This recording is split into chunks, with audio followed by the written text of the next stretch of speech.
Jay Crawford, Adam the Bull, Garrett Bush, and so many big names, it would take me hours to say all of their names.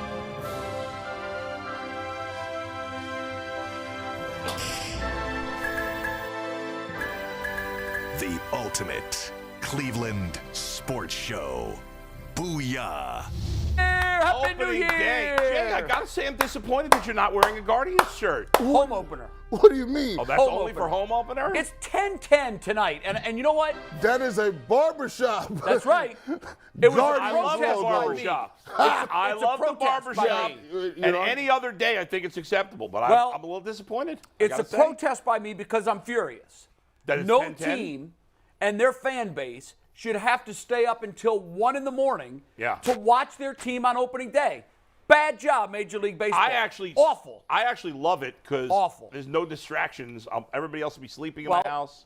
I'm glad you do. And I can stay up 95% of the fan base doesn't. I know. They could have It played sucks. this game earlier, but you know, Opening day, 10 o'clock for what team's fans? what are you gonna do? It's you You got to watch. It's been 4 or 5, 6 months. Giants fans, their team is playing at 11 o'clock a.m. local time. Yeah, that happens know, a lot it's to crazy. West Coast teams. I mean, that's not great either. I'd rather do 11 o'clock in the Yeah, morning but a lot of than people 11 can't watch o'clock it. A at lot of night. people got to work and they can't right. watch it. So it's not a perfect system when you're playing teams. Do you across remember the when country, opening day was a really big deal? Oh, man. Like it was almost like a national holiday. Cincinnati would always open the season first. Right. That was part of the tradition. There would be a parade. Yeah. Kids wouldn't go to school. Now it's just like, I'm sorry, I just can't get into this 10-10 Man, Jay, you're opening bumming day me out start. here. It's opening day. You're a big baseball guy. You're being negative right It's now. my Happy New Year. Boo.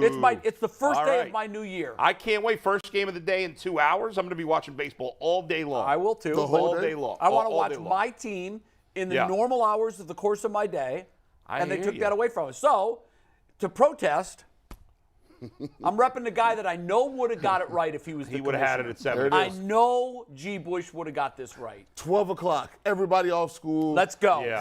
Boom. National holiday in the city of Cleveland. If you're a kid, you get to watch the game. Matter of fact, we're going to give you half off. Kids, or you know what? If you got, all you got to do is come in with your student ID and you're in. I want you to line the base paths, first and third, and I also want you to hold the flag. Make it an event. G. Bush loves the kids. Yeah. Can I Bring tell the kids to baseball. Can I tell you my plan for today? Sure. All right. So Baseball, baseball, I'm baseball. I'm starting at 1 o'clock. When the show's over, I'm going to put the Yankees and Giants on my radio. Right. Then I got to run an errand real quick. I should be home about 2:20, 2:30. Cubs and Brewers start at 2:20. Right. So I'll switch over to that. Then we go, when that game ends, I'll pick up the end of, I'm going to go back and forth probably between the Mets and Marlins and the Phillies and the Rangers. Mm-hmm. And then at 7 o'clock, I'm watching White Sox Astros to see the defending champs play their first game. And then, of course, at 10 o'clock is the Guardians. So that's my day today. I'm doing nothing but Wall-to-wall watching baseball. Yeah. I've got to work. I'll be watching throughout, flipping, Yes. catching where I can. And You have a TV. I do. Obviously, you have a lot of TVs, but you have it like that where you can watch I can other set up games where like I can- MLB Network yes. and stuff? So, oh, good. I'll watch where I can. Oh. But, from 4 to 5:30, I'm on the air. Yeah, you're on the air. What do you So you I can't do nothing see then. anything. I Right. have my phone. I can kind of scope scores, but Guys, it's tough. I'm disappointed real quick. Bull, you just named, first off, shout out Jose, and I'm sure y'all can see my shirt, but Jose Ramirez for the win here. The shirt's Nice. a quadruple XL. It's a dress Yeah, on it's me, just a but little big on you. in Jose, we trust. Bull, you mentioned 7 games you're watching, and not a single one of those is your bet of the day. It's not. That's Bad true. job out of you. Wow, you have to peek in on A that. super duper bad job by asking Well- Jay, does he have a setup? But- what do you mean, does he have a setup? He got this. Well, I got know he 10 does at home. At work. But I meant at work. I know he does at home, of course. What, did you win yesterday? Your bet? I did, yeah. Nice, okay. So we got back to with one a game game of under 500. 500, All right. and now the baseball run starts. And as always, Bull's Bet of the Day is brought to us by Bet Rivers Sportsbook. Hey, Ohio, Bet Rivers Online Sportsbook is the place to be for every single game. Now is the perfect time to join Bet Rivers Sportsbook. When you use deposit code SPORTS, you'll get a second chance bet up to $500. Get in on all the action with weekly specials on your favorite sports like basketball and hockey and baseball to help you win big. Check them out at BetRivers.com. Download the BetRivers app today. For for the latest lines, odds, and boosts. And check out my latest Bet Rivers podcast, which I put out yesterday afternoon. It is a 45-minute MLB preview. I start by talking about the Guardians and a lot about the Guardians, including the extension of Jimenez, but then I talk about every team and make my World Series prediction, MVPs, Cy Youngs, and all of that. So check it out. The bet yesterday, I won. I had the over in the, was it Rockets-Nets, I think? Yeah, Rockets. Yeah, you won on the over yesterday. Yeah, that game went way over. Today, we're starting with baseball. I'll probably pick baseball basically every day all summer long. The rule is if a team is a favorite under minus 200, I'll pick it straight up. If it's over 200, I'm not going to pick the favorite. Well, if I pick the favorite over 200, which makes them an overwhelming favorite, I'll pick it with the run line because otherwise it's unfair. Yeah, because like this way, you're going to get credit for this. Right. But there's no run line involved. No run line. Well, no run line.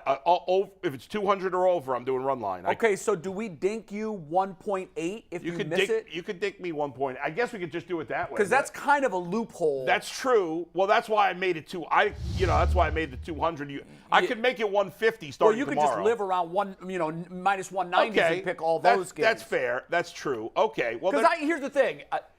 Your knowledge is baseball. Yeah. And the whole idea here is for our viewers to watch you and say, you know what, I'm going to jump on that. It's a big. Okay, you're right. Let's go for today. Let's count. I'll keep it for today. Yeah. Starting tomorrow, if it's 150 will be the limit, because if it's under 150, then they're not that big a favorite. I still think you'll clean up at under 150. You think so? I think so because the majority of games are one or two runs. A lot of them are. Yeah. All right, I don't know how to do it. I really don't know how to do it. I guess I could go run line. Listen, games. I'll lower it even more because I want to be tested. So we'll go under 130.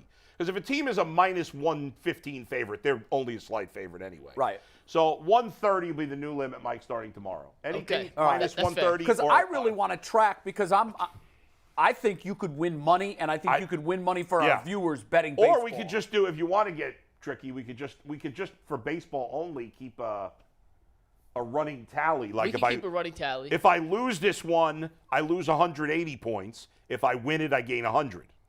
I'm still teaching Anthony how sports betting works. Yeah, that'll blow no Anthony's tally mind. keeper for that, That's so that true. would be a little difficult. I will figure it out after the show. But anyway, I'm taking the Dodgers today. Julio Urias is a young pitcher on the Dodgers who's been really good but has missed time every year. I think he puts it all together this year, starting with today. All right, very good. Before we move to the Guardians, real quick, Bull, you want to tell everybody what I'm going to do gambling-wise this season? So Mike and I were talking about this, and it remember the guy who bet all those underdogs in the NCAA tournament? Mike's kind of doing the opposite here to some degree. So he told me, we were talking about this because I said the A's, and we were talking about this a little bit yesterday, maybe have the worst roster I've ever seen. Yeah, it's now, terrible. you never know with young players. Now, they don't have a lot of good prospects on their roster. I thought they got snookered on the Murphy. I thought they could have got more in that 100% could have gotten more. So it's like, who's running this? A trade they made with the Braves a couple of years ago, they got, at the time, one of the better Braves prospects, and a guy named Christian Pache. They just traded him for nothing yesterday because they were going to cut him.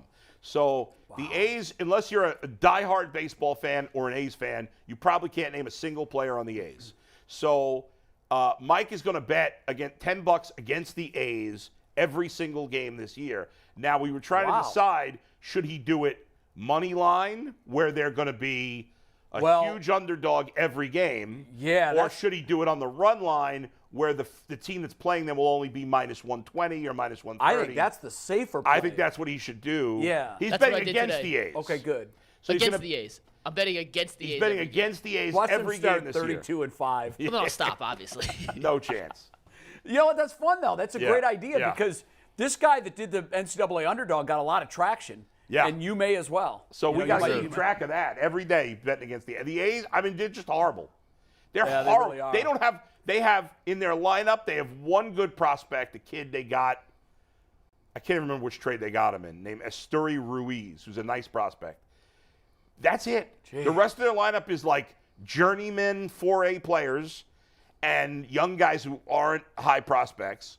Their pitching staff stinks across the board. Bullpen, they got one or two decent arms in the pen. Rotation stinks.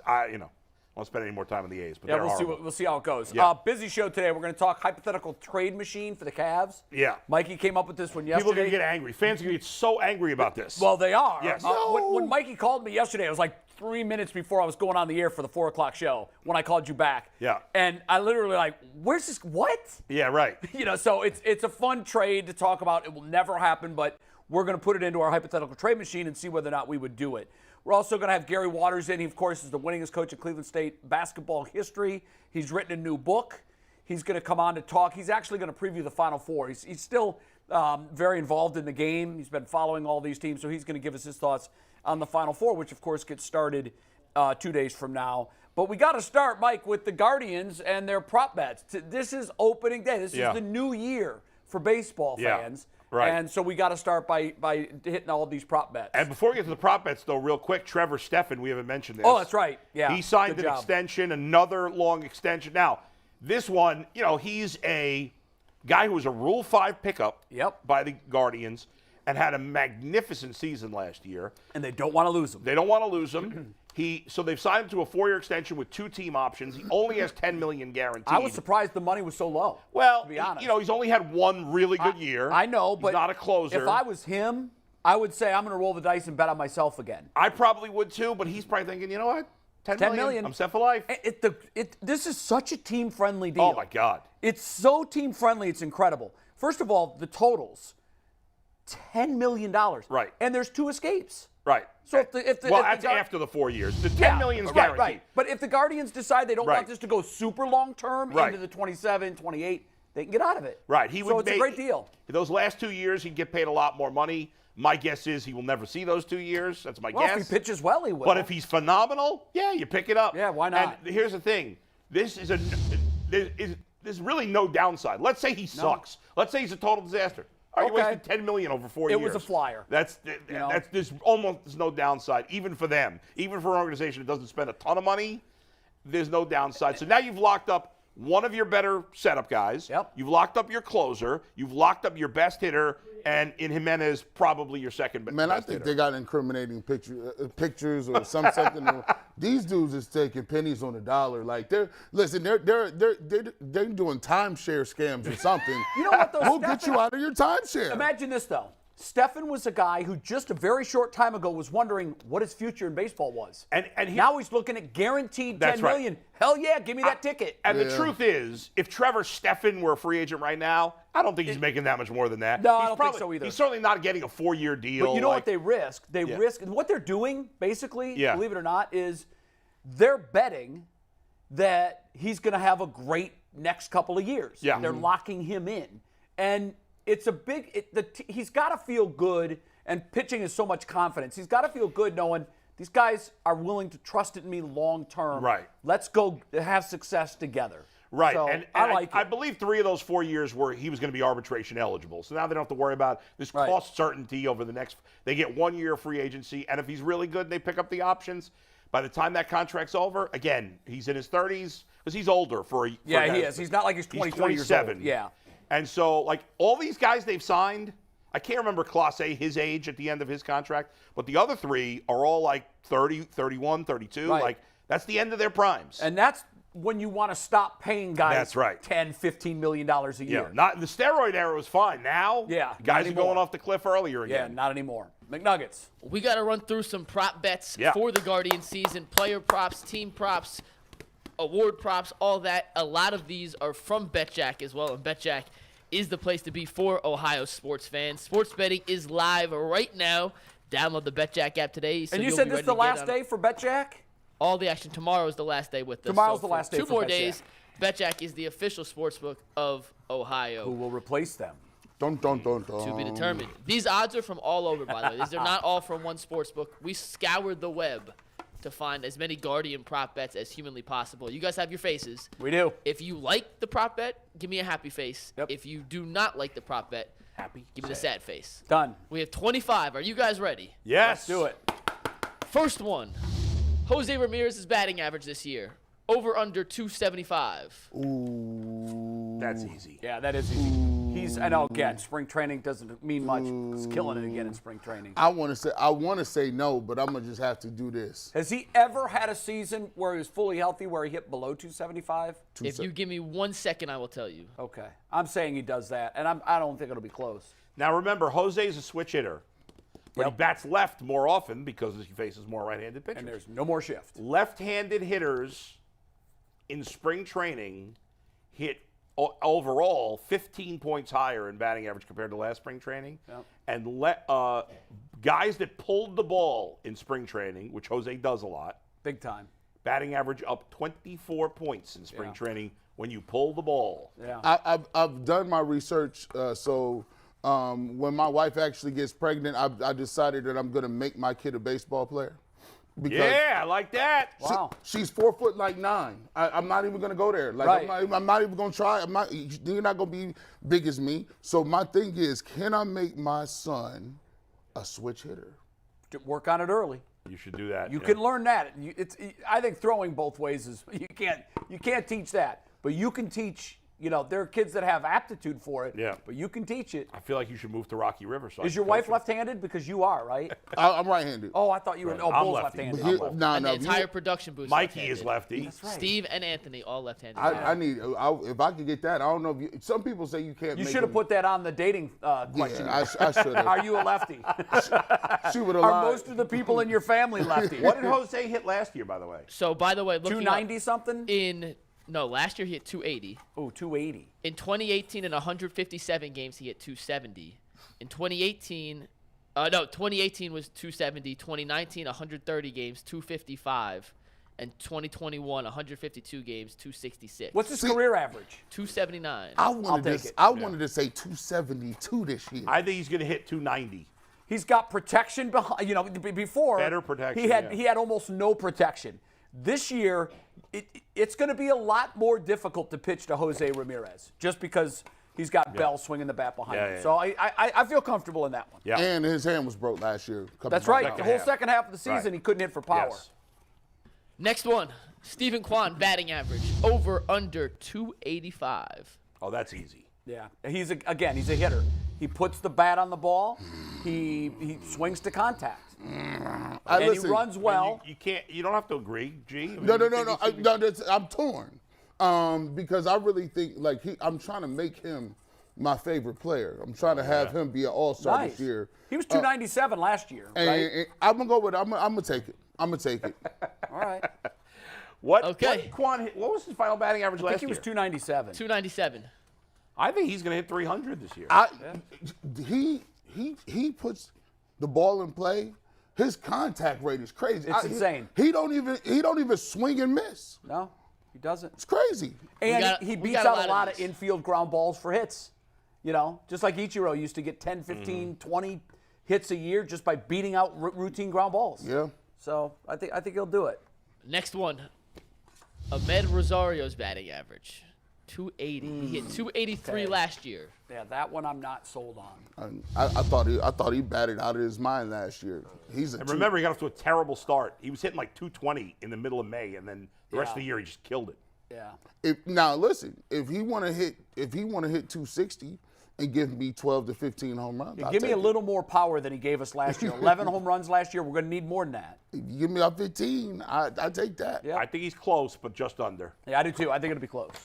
This next one is my favorite bet of them all. This is the one I would put real money on. Over under 155 and a half hits for Jose Ramirez. Oh, that's easy. No, that's definitely happening. If he's healthy. Yeah, I mean, He's got to stay healthy. All these are health related. Sure. Too, Yeah, I know. And sometimes you don't know. you're betting on health, which is the riskiest part of all this. Especially when they were all healthy last year. And when the Guardians lose, it always seems like Ramirez is the only person that got some hits. They'll be like, yeah, we scored 1 run and Ramirez went 2 for 4. And you're like, okay, cool. Well, He has a lot of multi-hit games. Yeah, a lot of them. A lot of multi-hit games. Okay, I like it. Stephen Kwan had 168 hits this year. Last year, excuse me. The over-under this year, 170 and a half. Taking it. When did these get tricky? I thought you was gonna give us something, Mike. Yeah. These These are all They're so close coming. to their last these year's easy numbers. money. Yeah. We're getting to And home we're runs probably next, all a and that's little going to be the pro toughest one. Guardian We are. bias. Too. Yeah, I have, but the guys that he's picking so far. Yeah, so far. Like, I have high hopes for them. Yeah. Well, listen, there's not a ton of odds for the guys who aren't No, I know. the main guys, especially preseason. But here's Yeah. where I think it's a little tougher. The home run totals, let's get to next. All right. And speaking of the Guardians' newest big-time player, over under 17.5 for Jimenez. Man, I'd like to think he's heading in that direction. But 18 homers for That's a lot. for a slight second baseman. Well, how many did he hit last year? I think 17. Yeah, remember when Francisco Lindor first came up, I'm not, we'll see if he ends up following the same trajectory. We're going to be extremely happy if he does. When Francisco Lindor first came up, he didn't have much power. No. And it developed. And in year 3, he started taking off. This is year 3 for him. Little different build, though, I think. Yeah, but didn't you know realize what? When Jimenez- I met Lindor at Indian spring He's training, tiny. I'm when not he was saying still he's- in the minors. Yeah, oh, in the minors, he was really small. And I was like, this guy's not that big. Yeah. 30. What do you think Jimenez is listed at on ESPN? Probably 165. 161. He's gotten bigger, though. He got a little bigger. I'm not saying that's like the official. I'm just saying. I saw him in Goodyear, and no, I take that back. He wasn't in Goodyear. I saw when they played the World Baseball Classic. Yeah. And they televised his game. I just remember thinking he looks good. I didn't think that he had gained weight or he Yeah. looked out of shape or I anything. think He looked like he did Yeah. last year to me. I got him with 20 home runs this year. Wow. Oh man, if he hits 20 home runs, look out. Now hold on. What year? Wow. Oh, this is stupid. He's 24, right? Correct. Yeah. Man, Lindor was actually like people be kind of forgetting. Like Lindor was kind of crazy. Like did he hit that many home runs? Yeah, Lindor was much look more at- of a power hitter. Look at Lindor's first couple of years. How many home runs did he hit the first couple of years? 2015, Well, the first, 12, Remember, the first year wasn't brought up until after Right. June 1st. Second year. 15, See? Third year. 33. Boom. 30 I don't think Jimenez is going to go up that high. Hold on. He had 38. He had 33, 38, 32. That's crazy. Yeah, That's crazy. we know As a- Lindor's a great player. Sometimes you forget a little bit. Yeah. Like 38 home runs for a shortstop. Yeah. He's a great player. By the way, gracious. I had someone tell me when tipping pitches was a big thing. Oh, He you said, did. take a look at Lindor's home and road splits. Okay. Yeah. They're scary. Okay. That's what you saying, Jay? What you I saying? didn't say it. I had someone What tell you- me, what you look at saying? Lindor's road and home splits. This is when it was pretty commonly accepted that most teams were doing something. Yeah. Okay. I think Well, they've cracked down on it. They have cracked Yeah. down on it.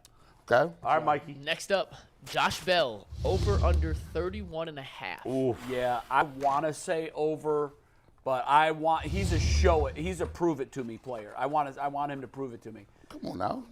I hate to be Mr. Rainbow and Sunshine. You too really much, have but been. So you haven't had a negative yet. I'd won. Rosario. Rosario's batting average. I've been saying since the moment they signed Josh Bell that he's got one more level to his game. Yeah. This team tends to find those levels for players like that. They do. And And Josh Bell is going to be happy. Josh Bell is going to fit in well at small market. Not a lot of pressure on him. Yeah. I think he's, and I like this. And it's To pretty me, good he's hitter's Edwin park. Encarnacion reincarnated. Yeah.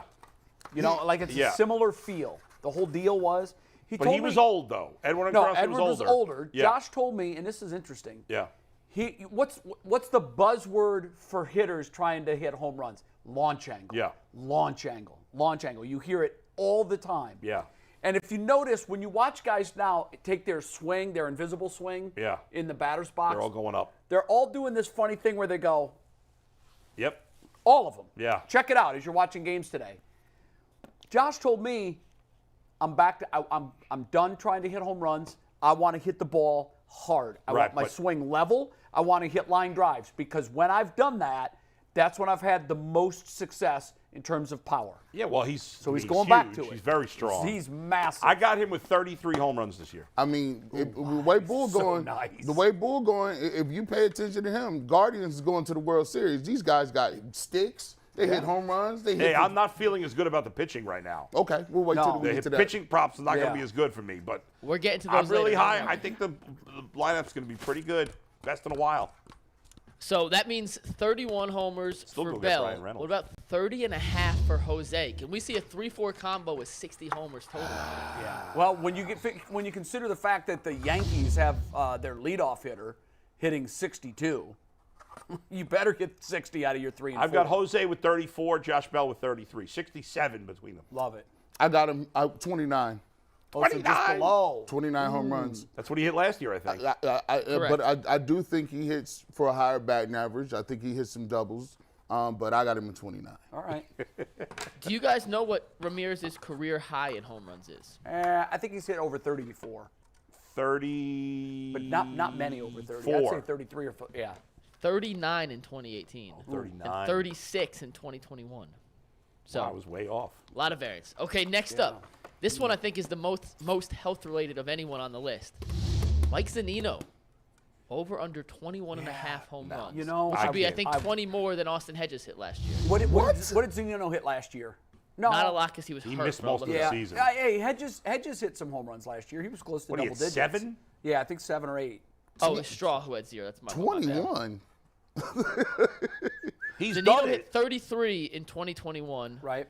20 I got him in with 2018 and 17 25 home in runs. 2017. And what was 17 the home runs over? for Zunino. 21.5. I can't rely on him to hit 22 to stay healthy enough.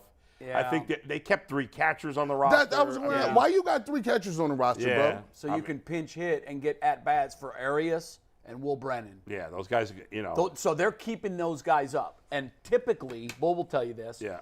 when you've got guys that are borderline guys and they're still young and getting better, you want them hitting every day. They got to play. So on one hand, if it was just for their progression, you would keep them in the minor leagues to keep them hitting every day. Right. But they believe that they can help this club. Right. And Tito said, I don't think it's going to be a problem getting these guys at bats. There's going to be plenty of at bats. No doubt. How do you get them? You make catcher switches in the 6th innings of games. It's a close 1-run game. You got a situation, you need a stick. You put Brennan in or Right. Arias in, and then you bring another catcher Yeah. in. You've got to have other catchers And to cover that. Zunino, while a big-time slugger when he's healthy, he's not that good a player that you need to play him every day. It's not like he's real Muto or Contreras. Right, where you got to have him in the lineup. He's a good player, and he's going to be your primary catcher. But off his injury history, especially last year, you want to be careful not to overuse him. Yeah. And so, what happened to Bo? They don't like Bo Naylor no more? They thought he needed No, he's another down. year. Like, they put him down in the minors because he got a very small sample size of at-bats last year, but he didn't get a hit. I don't want to say he looked overwhelmed, but he didn't look like he was ready for the major leagues. No. yet. If he's great this year in the minors, then at some point they bring him up and he splits time with Zunino, because those other 2 guys are journeymen. Right, yeah. And they can move on from either of them. They're both like Luke Mailey, Sure. same caliber of player. All right, Mike. Okay. Next up, stolen base props. Jose Ramirez, over under 24.5. Man, that's a big He stole number. 20 last year and 27 the year before. Yeah, you say how many last year? 20? Last year, 20, 27 in 2021. Yeah. Now we found out that about the thumb. You would want to slide as little as possible when you have any kind of injury to your hands or even your legs. So maybe that's why he stopped stealing last year and finished with 20. Mm-hmm. I'm going to say no, though, just because. You got the smiley face. Smiley face. Stand by. Yeah. I want to say yes to all these. I think they're all reachable, but Yeah. we got to be realistic. Yeah, I think he's just over. I got him with 26. Okay. He's got an outside shot to be a 30-30 guy, though. By the way, I'd like to see that. in the rules, I'm looking at it like this. Why would you ever throw to first base? Like, so you can't throw over Not there. now. Well, you can throw it once. You can throw once, but you better you- keep that second one in Right. your pocket.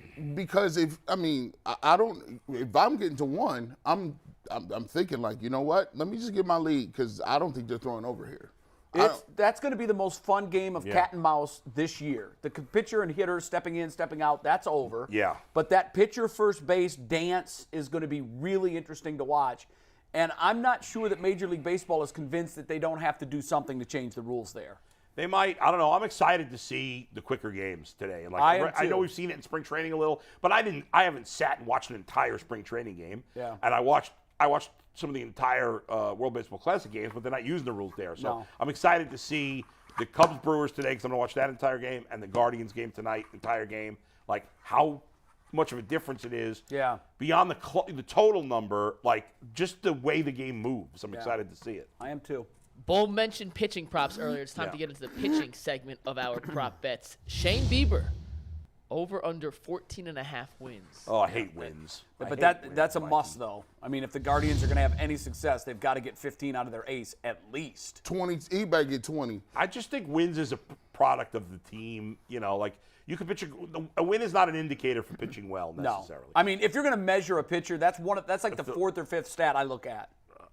It's also the one you can bet on, though. I agree with I hear you. Bull. I don't consider wins. Not to me, the most. I ignore wins completely. That's why I think betting wins on pitcher it's way too risky. Yeah. You know what? Shane Bieber, if McKenzie is out to start, if he starts off slow, Guardians find themselves 6 games back. I'm not going to lie. He is the most important player on this team. He is now. He can't start. With the injury to McKenzie, he's got to be lights out. And you know what? Here's the good news. He has been absolutely lights out mid-season form all through spring training. And when I chatted with him, what I sensed from I felt the most calm confidence of a big-time player like that I've seen in a very long time. Yeah. He asked me, we were talking about odds for Cy Young. He said, where am I right now? I said, last time I looked, you were 9. He goes, 9? And then we looked it up on the spot and said, oh, you're up to 6. He goes, yeah. That's more like it. You're getting to Cy Young odds. Just don't the worry. fact that he's interested in that and that he was kind of that. offended that he was 9th. Let's go. Let's do this. I know you don't love wins, but we do have 2 more pitcher win-losses. Cal Quantrill, 10.5. Ooh. See, now this comes down to, do you think that he was smoke and mirrors last year? And I think to a certain extent he was. He had a ton of run support. He had that run where he didn't lose at home. Right. 10.5. I'm going to go just over. Man, I think they're a playoff team, and they're going to need 10 from that slot. Yeah. So I'm going to say yes. 9 and 6. Ooh. Now, he didn't pitch well in the spring up until his last start. Jason Lloyd told us a funny story when he was in Goodyear. He said, Tito went to him and said, will you relax? Yeah. You never pitch well in spring training. You've been garbage. And he went out the next time and he threw, I think, 5 2/3 of hitless baseball. Something absurd like that. That's like you always trash in the spring. Hey, listen, you know you pick girls up at 1:45. You've never get anything before 12. You know what it is. They got to get a little more You got to wait drunk. till they're all wasted. Yeah, what are you talking about?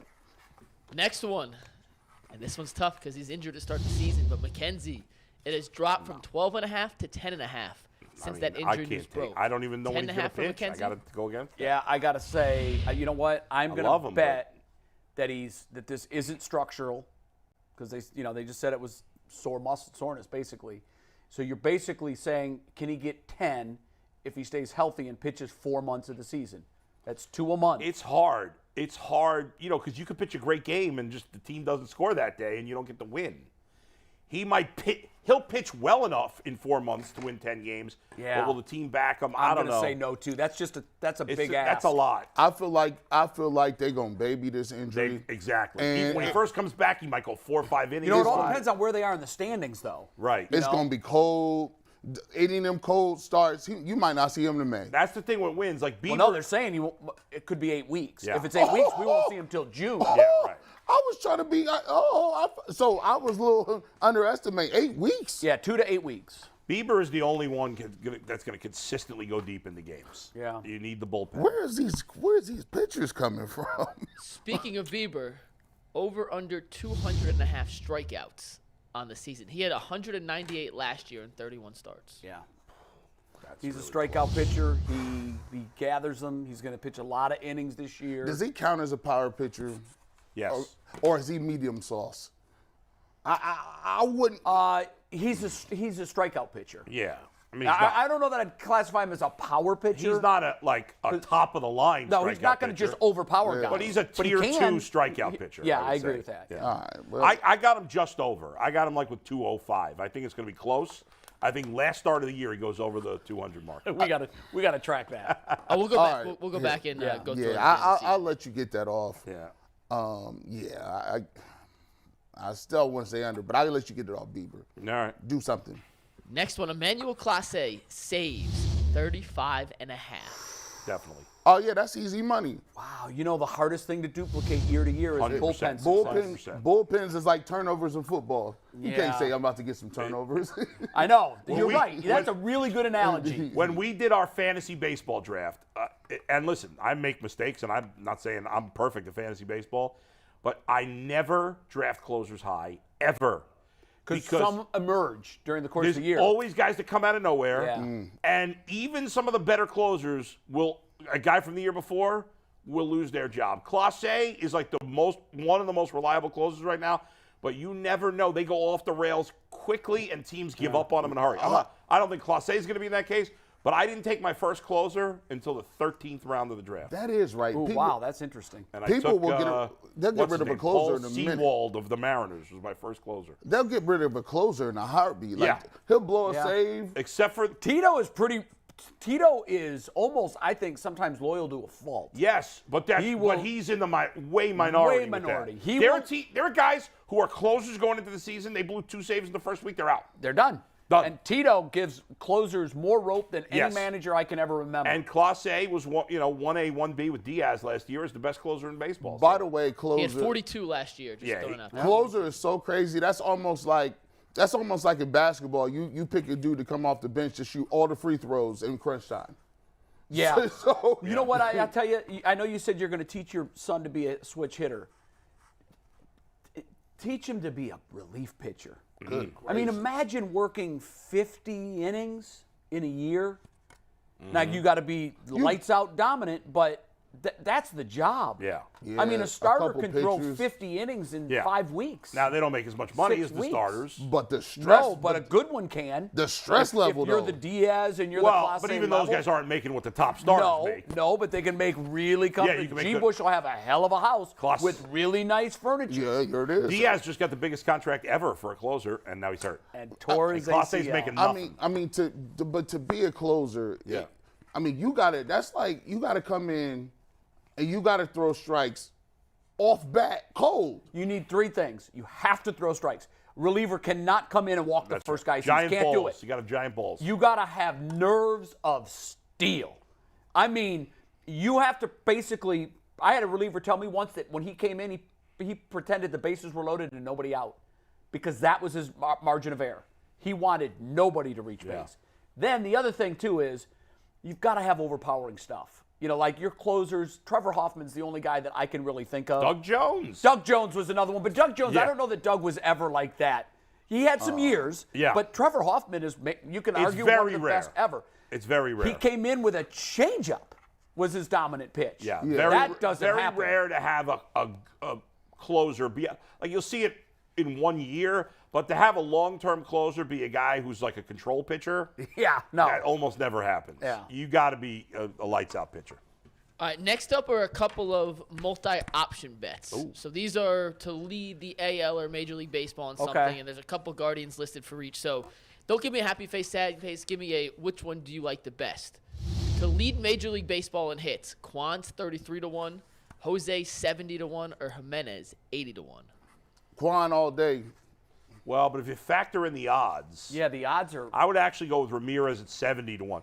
I think Kwan has a better chance to lead the league in hits than Ramirez, but not a double the chance of Ramirez. So I would rather, if I'm betting, I'd rather take Ramirez at 70-1 than Kwan at 33-1. Yeah, I mean, it just the odds do play into Yeah. it. Obviously, Quan is such a good contact hitter. Ramirez is going to get more hits this year because the shift isn't in play. That's right. Give me Quan. Because I just think, like, if I was to ask you which Guardian has the best chance to lead the league in hits, Right, I would you would say automatically say Quan. But I think it's close enough that I'd rather take the long odds with Ramirez. Okay. I just can't see what And plus, a power hitter though in today's game Unlikely. isn't really going to lead the league in hits. and think about it. Tito is more likely to give Jose time off than Quan. Quan like 5 years old or something. If they're healthy, both of them are gonna. He's like 6. If those guys are healthy, they're each playing 155 games. I plus, agree. think. Yeah. So 33-1 odds is not bad either. No, That's it's not. $100 to win 3,300. Yeah. All right, next up, to lead the American League in home runs, you have Ramirez at 8-1, Josh Bell at 30-1, and Naylor and Zunino both at 100 to 1. Give me Bell at 30 to 1. Yeah, I'd go with Bell at 30 to 1. Again, kind of from the Bull school of thought. Yeah. Obviously, you would pick Ramirez if you were just blind picking. But this is even closer than the hits. It is really. closer. I think they're going to have around the same amount of home runs, so I would rather take. Man, if I don't think. I mean, betting against Aaron Judge, not that it's a guarantee, certainly. Right. You know, if Aaron Judge stays healthy, you'd think he'd lead the league in home runs again, but you never know. give me Zunino. No chance. Give me Zunino. 100 to 1. If I'm gonna lose my money, I want to go That up should top. be like 10,000 to 1. Right. I'm gonna go up and get my money worth. I think 100 to 1 was the lowest odds you could get but still be listed. Okay. And Bell is also listed at 100 to 1 on the next one to lead the American League in RBIs. Only 2 Guardians on this. Bell 100 to 1, Ramirez at 14 to 1. Oh, I would Ramirez. take Bell 100 Yep, to 1. give me Bell. I'm gonna take Ramirez. I'm Yeah, gonna take the difference in the odds is stunning. Yeah. Remember, Bell is going to hit a spot lower than Ramirez. So anytime Ramirez doesn't hit a home run, which would be about, if he has a great year, 40 at-bats, he's going to be hitting with a lot of men on base. That's right. So I like that. Stolen bases. Will a Guardian lead the league in stolen bases? Straw 33 to 1, which I actually really like the odds on that. Gosh, Ramirez that's at 40 to low. 1. Jimenez at Yeah, 50 the to problem 1. with Straw, though, is he's not going to get on base enough. Well, I mean, I'm not saying it's going to translate. Yeah, But what I'm saying in spring, I think I'll he take hit the track record of 388 or I'll take something. the track record of his career over the track record of one. What spring is his training. career batting average? It's not good. I mean, I think he was well below it last year. Last year, for most of the season, he was hitting 200. What is it, Mikey? You got to give me 1 sec to pull it up here. Miles Straw. What I need you to do. I'd say he's in the 240 range. I need for his career. By the way, Freddie Freeman led the majors in hits last year. He had 199. Oh, he didn't get to 200. Nope. Ahmed Rosario was actually 4th in the league in hits last year with 180. He piled them up, man. Another guy that gets. I a lot bet of you he had the most multi-hit hits in games. baseball from June on. Oh my His career average, by the way, is 247. Okay, yeah, and see, I think he's going to be a lot closer to that than he was to. Where did he finish last year? 220. 221. Yeah, even if he hits 247, he's still. Now remember, he was 200 almost the whole year. Right. And he finished 221. He got hot in mid-August. And did better. I think he did better. So I think he'll be better, but he's not. Like, to lead the league in stolen bases, you got to get on the his on base is probably under 300. He walks too. He gets walks. Hey, I need you to practice diving over that plate, bro. What was his on base last year? 322. Huh? No. His career is 322. On base last year, 291. Yeah, that's hideous. That's low. I mean, 322 is bad. Yeah. Now he hits in the 9 slot. And he hits low in the lineup, which means he's not going to get as many. That's essentially a plate appearance you lose every game. For the record, though, and I just want to throw this out there, he finished with 21 stolen bases last year, top 15 in the league, despite being horrendous at the plate and not getting on base very often. But I just think you got Cedric Mullins. I think Randy Arozarena of the Rays is going to have a monster year this season. He finished 4th in stolen Look bases at this. last year. You know what? I think baseball is going to run a lot more. There's going to be way more. So the difference in the base size is 3 inches.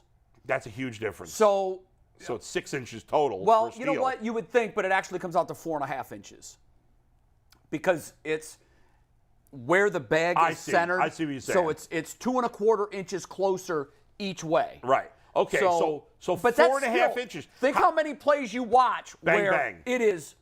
Where it takes them 3 minutes to decide if you're out or safe. So now all of those bang plays are safe. All of them. All of them. And last year, in the minor leagues when they did this, last year, numbers were way up, right? The success rate at stolen bases went up almost 1 in 3. Right. It was 30% were safe. Yes. So I'm sure that baseball is looking at that, and I'm sure they're saying the reason to run now is much greater because the odds of getting caught have gone down dramatically. Right. So I think everybody's going to be running more in baseball. Yes, but some teams are not built for that. No. The Guardians are. Next up, AL Cy Young Award odds. McKenzie has dropped from 25 to 1 to 40 to 1. Yeah, McKenzie's Bieber's got still no at shot to 15 win the to Cy 1. Young with the injury. I love the Bieber one. Love Bieber at 15 to 1. You're not winning the Cy Young if you don't pitch until June. You're just not. He was when I did my predictions yesterday, he was my second choice for Cy Young behind Alek Manoah of the Blue Jays. He had even longer odds, I think, Manoah. But you really like the Blue Jays, don't you? I would love the Blue Jays this I have year. to reach out to Sarah Walsh's husband is the pitching coach for the Blue Jays. Okay, yeah. And he pitched some in the big leagues. He's a great guy, Yeah. really super nice guy. I haven't talked to him about this year's staff, but I think I'm going to Yeah. reach out to him maybe either today or tomorrow. Yeah, they got to. I and mean, I see love where their lineup is awesome and their rotation's really good. Yeah. But I'm surprised you have them going. I do. I mean, I didn't want to do everything chalk, so I you know. Yeah. Yeah, But- chalk sometimes is boring, It is. but it's safe. Well, it can be, but usually there's new teams in the playoffs. Although in the National League, I picked the same 6 teams to make the playoffs the last year. Anyway, but I think Bieber's got it. I think Bieber's right there. I do too. One of the top choices to win. And the based Cy on what he's looked like in the spring, yeah, which again doesn't always translate to Right. the regular season, but he, unlike Straw, has a track record of greatness. yeah. Man, I think it's a cheat. I they need to look at moving the Astros back to the National League, bro. We getting this work right now, bro. I think they should reset the divisions geographically and. Because the American League, like, so you got the Yankees, you got the Astros, the Rays is pretty much good every year. Like if you, Well, but the national, it's even American League nationally. I mean, the Guardians are still lucky. The central divisions in both leagues are weak. Are the weakest divisions. I mean, the American League East, you might have all 5 teams over 500 this year. and Baltimore ain't even that trash no more. Baltimore's not bad. Boston should be decent. The Eastern divisions are the 2 best divisions in baseball. All right, we got 4 more and a super chat in the Gardens before we move on here. AL MVP odds. Ramirez at 15-1 and the new $106 million second baseman I'm gonna go with Jimenez on at the sweet tip. 150-1.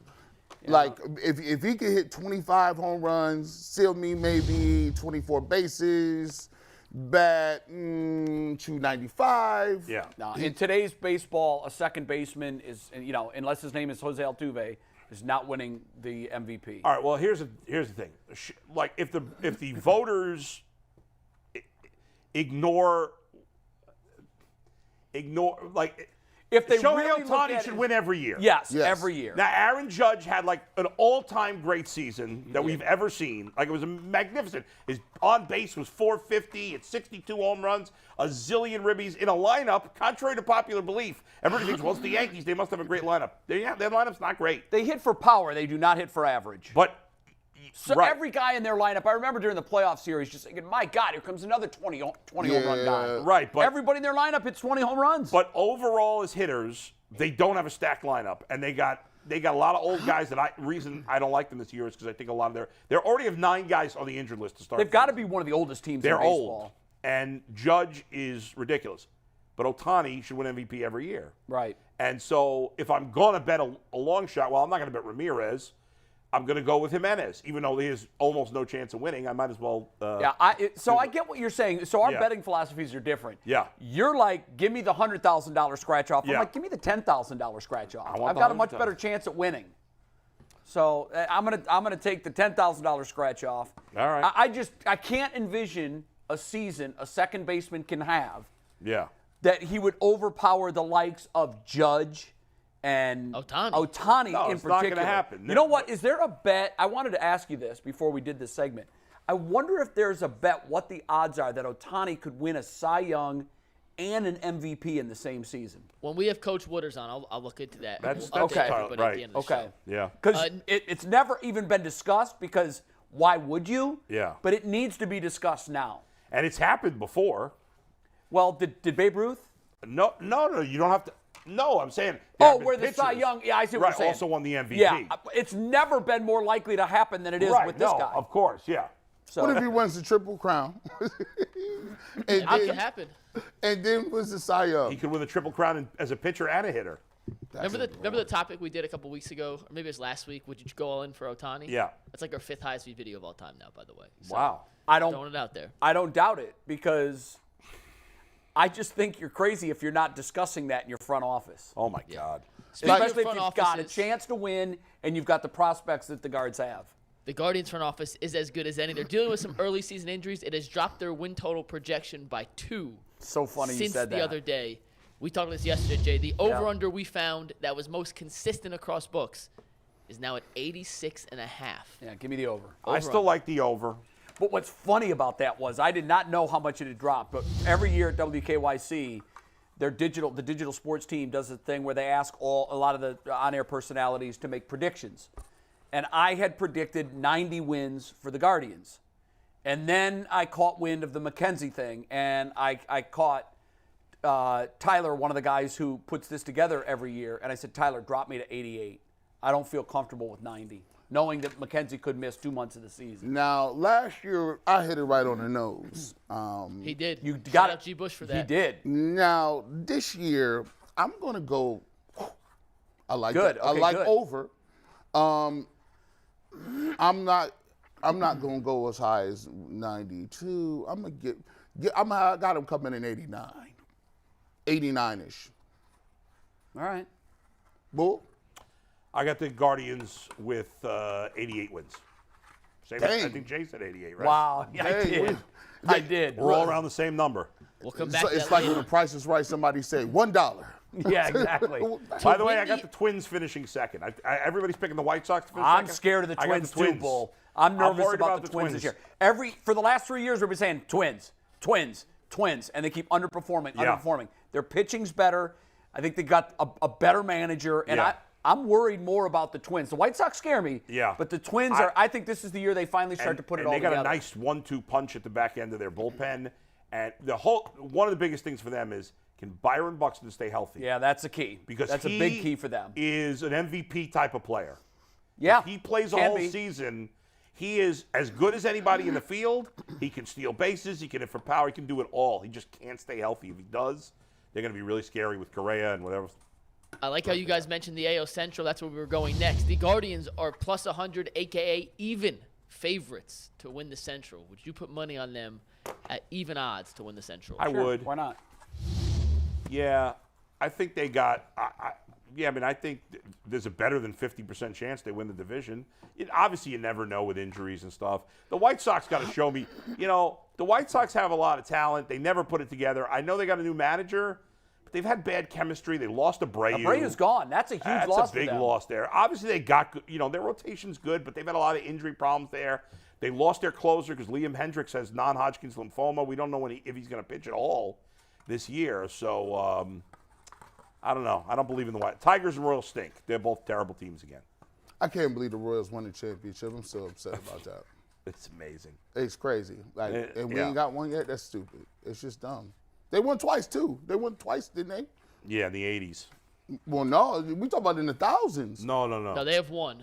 I mean, didn't they go to the World Series twice? They went to the World Series twice. They won once, yeah. That's corny. Two more and then a super chat. To win the AL pennant, 12-1. In my predictions, I had them losing to the Blue Jays in the ALCS, which means obviously I think they can win the pennant. I didn't want to be too big a homer, which is part of the reason I picked the Blue Jays in that one. But, 12-1, I like their chances. I mean, they can, sure. But I'm just picking that up as I'm just picking that as straight up. I don't think there's Are they going to any- win the pennant? No. Would I throw $12 or would I throw something down on 12-1? Not a lot, but I think there's a chance. With fortunate, if the Guardians are healthy again this year, I don't see a team, including the Astros, that are clearly better than the Guardians. I really don't. Maybe I'm being naive. I think the Orioles are living on reputation. They've not had a great offseason. They have pitchers that are hurt. First of all, they lost Justin Verlander. That's a pretty big freaking deal. Yeah. If they lost Verlander. And Lance McCullers is hurt. And he's been hurt a lot. I don't know when he's coming back. I think their lineup is top heavy. Obviously their front of their lineup's really good, but Altuve's out 2 months. There's nobody they can't beat in the playoff series, in the American League especially. So there you go. And lastly, the World Series odds for the Cleveland Guardians. Yeah, I mean, if I bet 'em- 25-1. If you're gonna bet them at 12-1 for the American League, why not win the World Series? I mean, Yeah, I'm probably a no on that. I think the top teams. Can they? Yes, but I think the top teams in the National League are better than the top teams in the American League overall. But For them to do that, I think they need 3 dudes to hit 30 home runs. 3. Ramirez, they won't have. I don't think they'll have. Bell, pick another guy. I don't know who Naylor, the third guy's going to be. Naylor, I don't. You got to pick If you give me 3 dudes with 30 home runs, I think that nullifies some of the issues that they got with pitching. But I don't got them hitting 30 Listen, home runs. if you make the playoffs and they're healthy, there's no reason they can't. They could have won the World Series last year. I know it seems impossible sometimes. The thing G. Bush asked leads us into a viewer question Yeah. that I want to ask you guys. And this viewer question is brought to us by PCC Airfoils. If you're looking for a job with career advancement and great benefits, well, PCC Airfoils is the leading manufacturer in Northeast Ohio. All locations of PCC Airfoils in Eastlake, Menor, Wickliffe, and Minerva are hiring for all positions starting at $18 and up, plus full benefit packages, paid time off, and a signing bonus. You can apply online at precast.com/careers to learn more. This question comes from Always Balling 7. Of course. Love the show. Go Guards. What team will be the biggest riser in the standings this season in Major League Baseball? I'm assuming that question means in the AL Central. If not, you want to take it a different route and go all of Major League Baseball? Central, I think we both agree, Twins. Yeah. They may be in baseball, too. My biggest riser is the Blue Jays. Well, what did they finish last year? I mean, they had a good year last year. Yeah, but they didn't make. I don't think they made the playoffs. They were just on the cusp, weren't they? Yeah. Now I can't remember if they made the playoffs last year or not. They were get a a wild wild card card? last year, they were. 92 Wild card and and 70. lost. And they lost, right? Let's see. Who did I picked to make the playoffs? The Rays, the Blue Jays, the Guardians, the Twins, the Astros, and the Mariners. So those teams were all. Mariners were, again, right around. So I would say the Twins might be the Yeah, biggest I think riser. the Twins, too. Just based on where they finished last year and where I think they could finish if everything goes their way. Yeah. And usually for the division winner, they just get the breaks. You know, they don't. Let's talk they about don't get a lot tonight's of game. injuries. real I'm quick, going in with the particular Angels. before we- I'm going with the Angels. You can't have you can't have Trout and Ohtani and be bums the whole entire time that they're there. I'll give you the Angels. All right. I'm picking the Angels to finish 4th in the West. That's crazy. We have a couple minutes left Crazy that before they've underperformed like that. Coach Waters joins us. So instead of doing a different topic, let's talk about tonight's matchup real quick. It is opening day. Guardians, Mariners, 10-10 first pitch. Yeah. Two very good pitchers on the mound for anyone that stays up. Bull, who do you give the pitching advantage to in this one between Castillo and Bieber? I would give it to Bieber, but it's neck and neck. I love Luis Castillo. He's Very a guy good stuff. He doesn't get a lot of national press to some degree like Bieber because he played for some bad teams with Cincinnati and he got traded out to the West Coast in Seattle. And he had a little dip right at the end of his career with Cincinnati. And then he went to a good team in Seattle last year, and he pitched great for them. It's a part of the reason why I'm picking my two biggest shocks from my predictions yesterday were the Yankees not making the playoffs and the Mariners winning the West. The Astros won the West by like 15 games, and I think the Mariners are going to win the West. I like the Mariners a lot. I love their rotation, led by Luis Castillo and Robbie Ray. So this is going to be a good series because you got great pitching matchup tonight. You're going to face some tough pitchers. The Mariners have 4 starters I really like. They got Robbie Ray, who I think pitches tomorrow.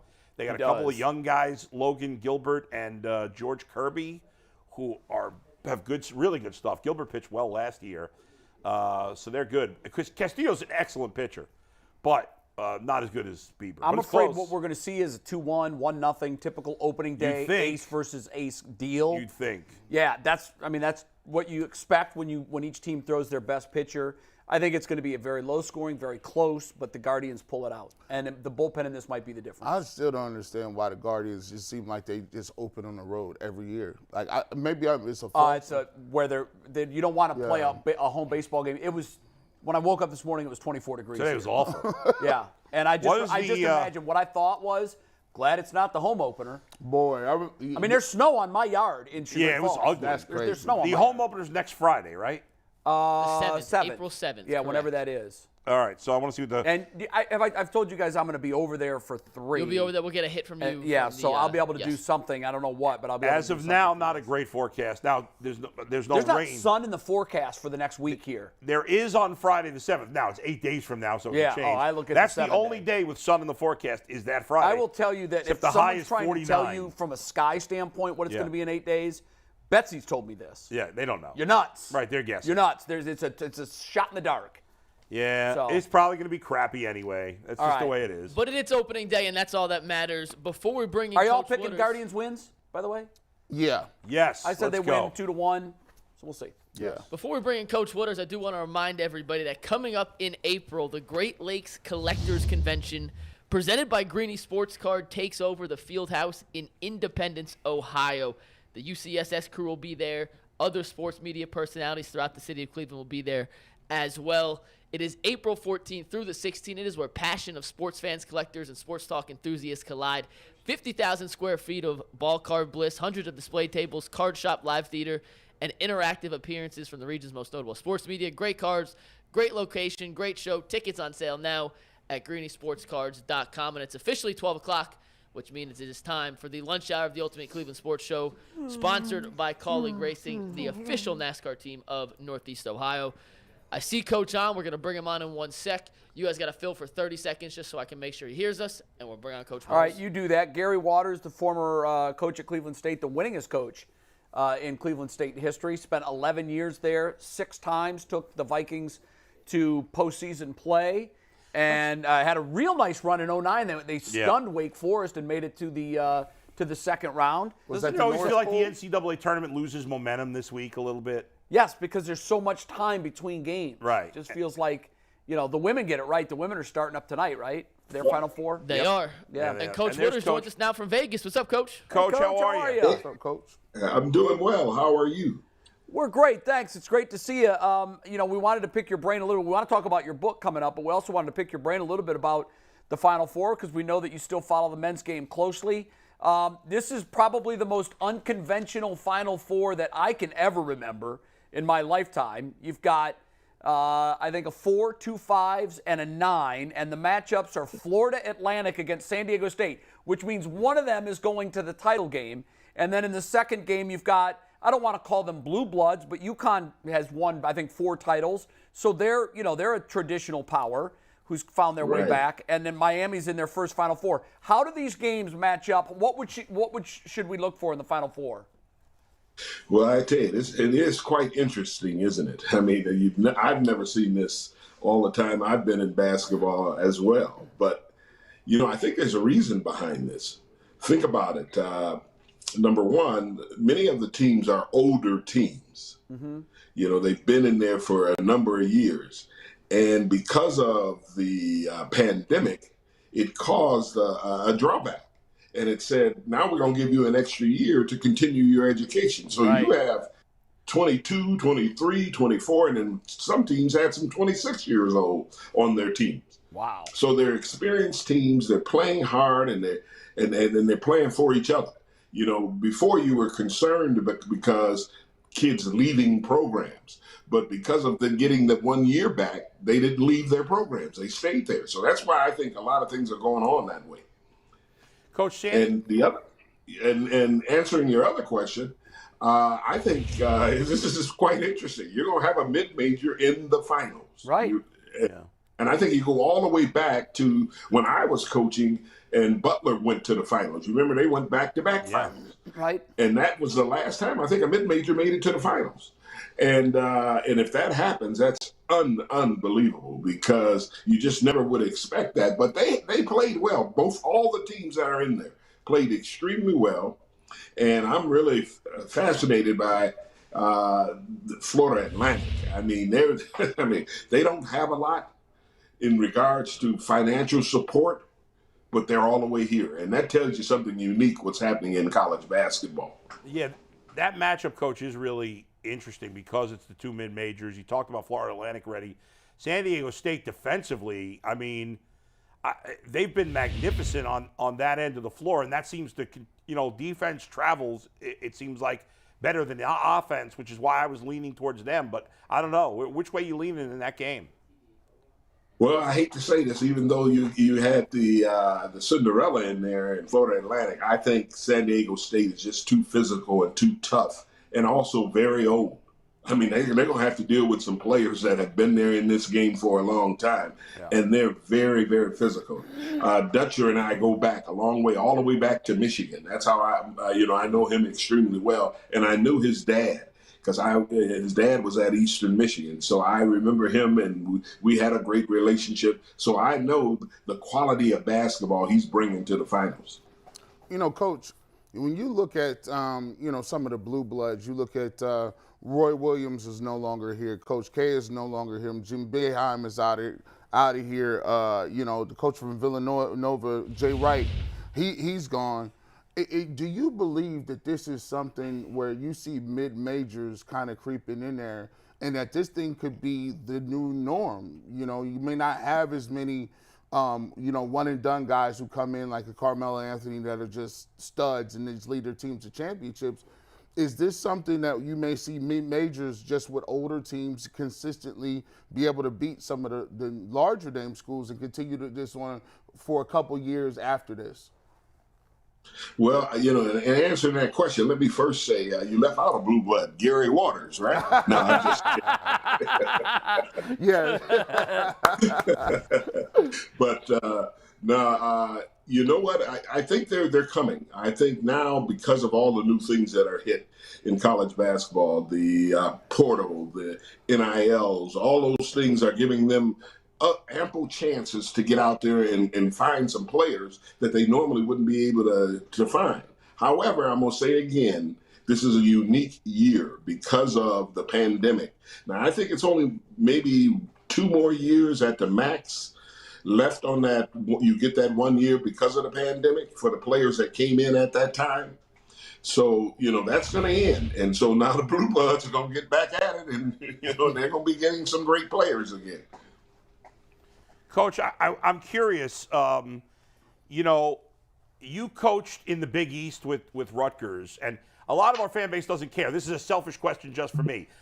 I grew up in New York as a huge St. John's fan because I grew up with Chris Mullin and Mark Jackson and Walter Berry and Ron Artest a little later, who I met at an airport and was like, I don't know. I didn't meet Ron Artest in the airport. I met Malik Sealy in the airport, and Malik Sealy was an awesome dude. But anyway, St. John's, as you know, has gone down the tubes. They haven't been as good a team for a long time. They haven't been in the NCAA tournament for a while. They've gone through some solid coaches, but nothing's worked. Well, now they've hired Rick Pitino, who's one of the all-time great coaches, but he's done some things off the court. Whatever. Do you think Do you think he turns that program around? Like, can St. John's get back to being what they were back in the day, or even with Pitino, is that impossible? Well, I think he turns it around, but I don't know if they can get back in the day like they were when St. John's was a power. Now, you got to remember, let me give you something that you probably don't know. Back in those days, they had a rule out that if a player lived in a community, meaning in a certain area, okay, and they gave that person cost of living to live in that area if they didn't live in the dormitories. And I'm talking about $20,000, $25,000, $30,000. Right. Back in that time period, both St. John's and DePaul were schools that did not have dormitories. So all their players, you take Rick Barry and all those guys lived at home and got money. So they're going to say they would stay home regardless.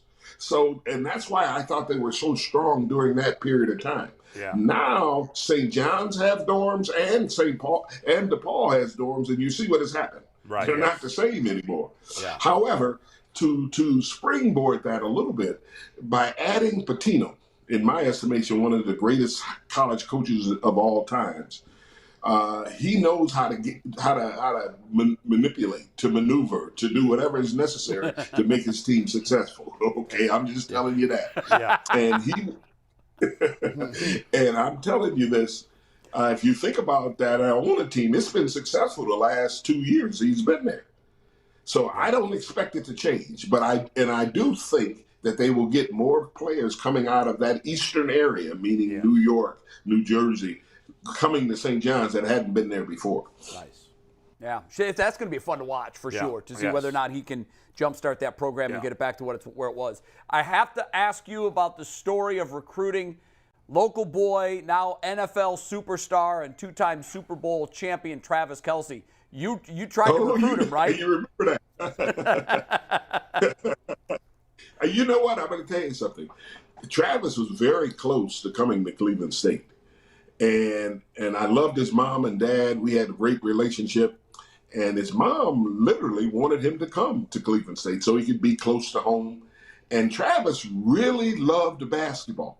You know, it's funny. I've had in each program I've been in a player that went into the NFL. Wow. You know, Antonio Gates, I had one at Rutgers. So I'm telling you that's not an uncommon thing I've been used to. So when I went into that household, I knew that football was prevalent in that person's mind. Right. However, I knew his abilities. And when I seen his abilities, I mean, our conversation ended where I felt he should go to a school that also had football because of his abilities. I didn't want to limit him from that. So, but I tell you, he was really close to saying, hey, I want to come to Cleveland State and play basketball. Wow. I mean, how good was he? You know, you go back to look at it. Some of the best football players that play basketball, obviously, Tony Gonzalez. You got Antonio Gates was a guy. Julius Peppers played football. Ronald Curry played football and basketball. How good was he in terms of was he a player that could have been somebody on the D1 level and Could he play in the noise? NBA? I don't think he was that level because of his size. He was only 6'6" at the max, and he could score the basketball, but he would have to do something very, very special. But at the mid-major level and at the collegiate level, I thought he would have did extremely well. Because I give you an example. At Cleveland State, I had Bullock. You remember him at Cleveland State? Yeah. And he had a great career there. Let me tell you something. I seen something that I had never seen before. When Bullock, Janathan, his first name was Janathan Bullock, was in his senior year, and we went to the NCAA. He was the major one that led us to the NCAA, and he had some. He didn't have professional offers at the NBA level, but he had a lot of foreign offers. But the NFL wanted him because he was an All-American out of high school. So they came in and they talked to me and everything. Do you know they took over? They did what I call a process with him to train him to see if he was good enough. Wow. They came in to Cleveland and Cleveland State. They took over the entire school, the NFL. I mean, they took the soccer fields, everything, and they had training programs in all those just for this one person. That tells you how sophisticated the NFL is. Amazing. His own little pro day. Yeah. Coach, Yeah. I know you're in Vegas, the NIT Championship, UAB, North Texas. You're on the selection committee as well. Who you like it? Who you think's going to win tonight? And what happened with UNC? They didn't want to play in the NIT? Yeah, they didn't want. They felt that, what came out was that they had some issues within their team, and they didn't want to do it. And I hate to say, you want them there, but that's not uncommon because I can't say it's not uncommon because I had a situation similar to that when I was in Rutgers or at Rutgers. And the first year we went into the NIT, and my players didn't really want to be there because they thought they should have been in the NCAA. And so we lost our first game in the tournament. I think it was 3 years later we went to the NIT, or 2 years later we went to the NIT, and we were playing, and we ended up going to the championship game playing Michigan. I don't know if you remember that. Rutgers played Michigan championship game and all that. Before we went to that tournament, I gave them all an ultimatum. I said, hey, if you ain't not going into this tournament to play, I'm not going to accept the invitation. Right. And I gave them a ballot. They all voted, coaches alike. And they made the decision they wanted to go, and they played extremely hard and did well and went all the way. I mean, we beat teams like in the tournament back then. We beat Villanova. We beat West Virginia. We beat Temple with John Chaney. I mean, and they did it because they went in there prepared to play it, right, and really excited about playing in it. The uniqueness of the tournament this year, I'm going to tell you, I don't know, you haven't mentioned this to me, but think about the USA Conference. They have two in the finals of the NIT. They won the CBI with Charlotte winning that, and then they got Florida Atlantic in the Final Four. Yeah. It's a hell of a basketball no one's conference. talking about that mid-major conference just dominating college basketball. It's a great conference. It really point. is. Hey, Coach, before we let you go, you've got a book, 10 Principles of a Character Coach. And I want you to tell us a little bit about it. My son is coaching track and field at Rutgers, and I'm going to tell him to read this book. So what are young coaches going to get out of this book? Now I'm going to tell you about this book. But then give me a second to tell you about my next book coming out this year. And it probably won't come out to November. And it's got a lot about Rutgers in that book. So I'll talk to that later. But the book I have right now is 10 Principles of a Character Coach. The whole purpose is helping coaches understand you need character. And that's what I'm all about. And if in our society today, that's a major issue. And we talk about the principles of being a character-driven coach. And I tell you, last year I went to the Final Four, and they had me speak on it. Okay, this year I'm at the Final Four, and they're doing a book signing for me. But what I'm telling you is the coaches really need this. And when I went to the one a year ago, the room was filled, and I didn't speak until the last day, the Monday of the championship game at that afternoon. I didn't speak to that then. And I said, man, no one's going to come to this thing. And not only that, they don't have your name on the schedule. They just have your topic on the schedule. So I didn't know. I said, nobody's going to primarily be there. I went to that room, and that room was filled. And afterwards, I talked with coaches. I said, why did all you come to this? Why are you here today? They said, because we need character in our program. So character is such a vital issue in our society today, and I hope people strive to do that. Secondly, let me just say, I got a new book coming out. It's called Coaching Millennials from a Character Perspective. Ooh. Now, you gonna want to get that. Now, that's tricky. That's crazy. And it's, each book, like the first book, 10 Principles, the highlighted time was when I was at Cleveland State. The one that I'm talking about with millennials is when I was at Rutgers. So, nice. It's great reading.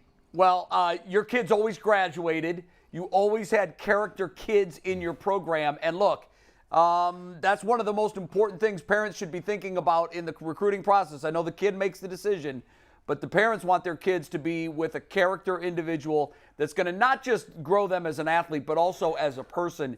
And you won championships in that regard. You always had character guys, and they all graduated and became better people. Coach, thanks for joining us. Good luck with the book. Good luck with the second book. I think that's going to be a really hot one because that's a tricky topic. Thanks, Coach. Thanks, Coach. Well, hey, it's been great talking with you, and it's been great being on your program. Thanks, Gary. We appreciate it. Yeah.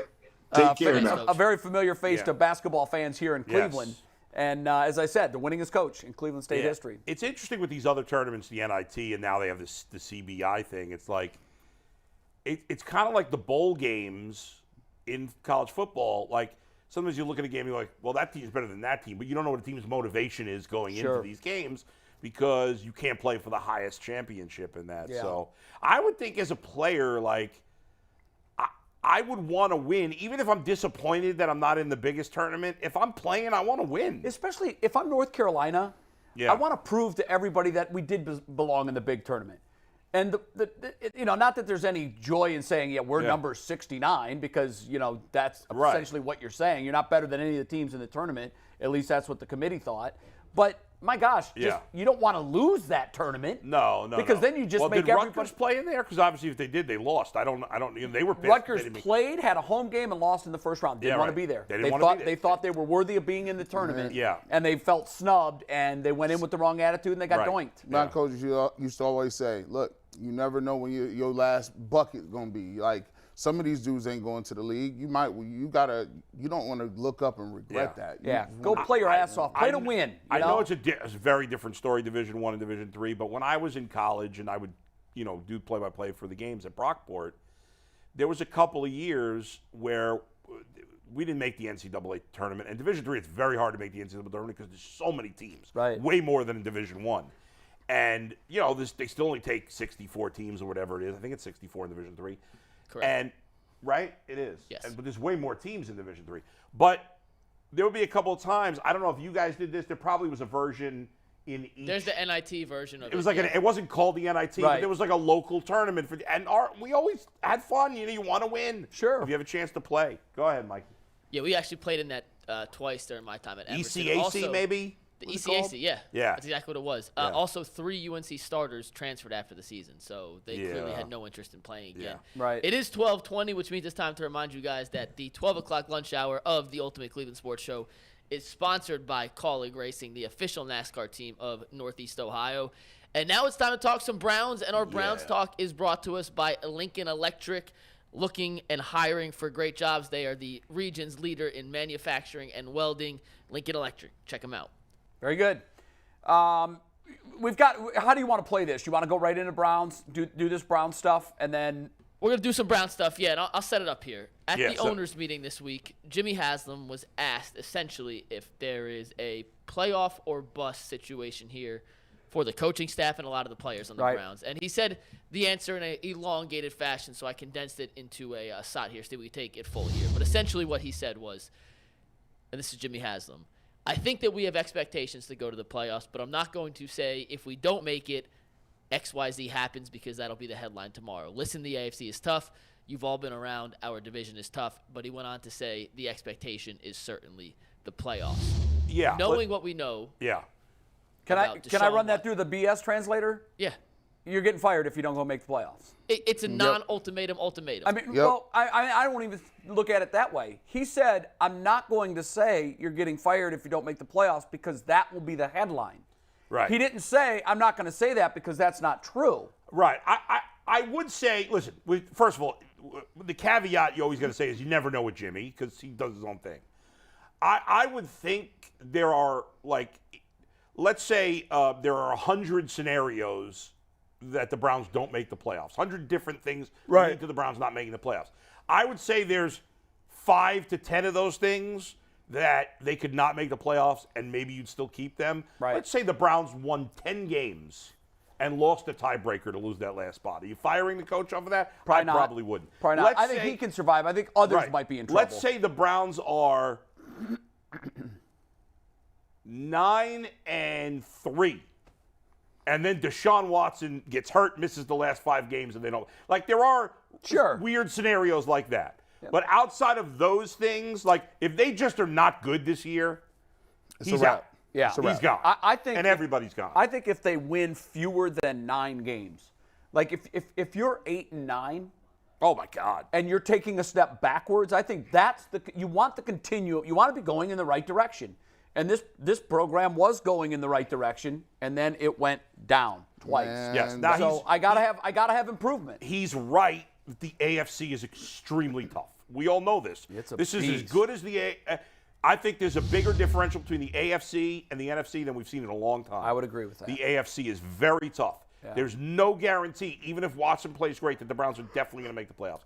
But if Watson does play reasonably well, even if he's not as good as Houston, but way better than he was last year, he's just very good next year, the expectation is they should make the playoffs. Even if they're the 7 seed. Yeah.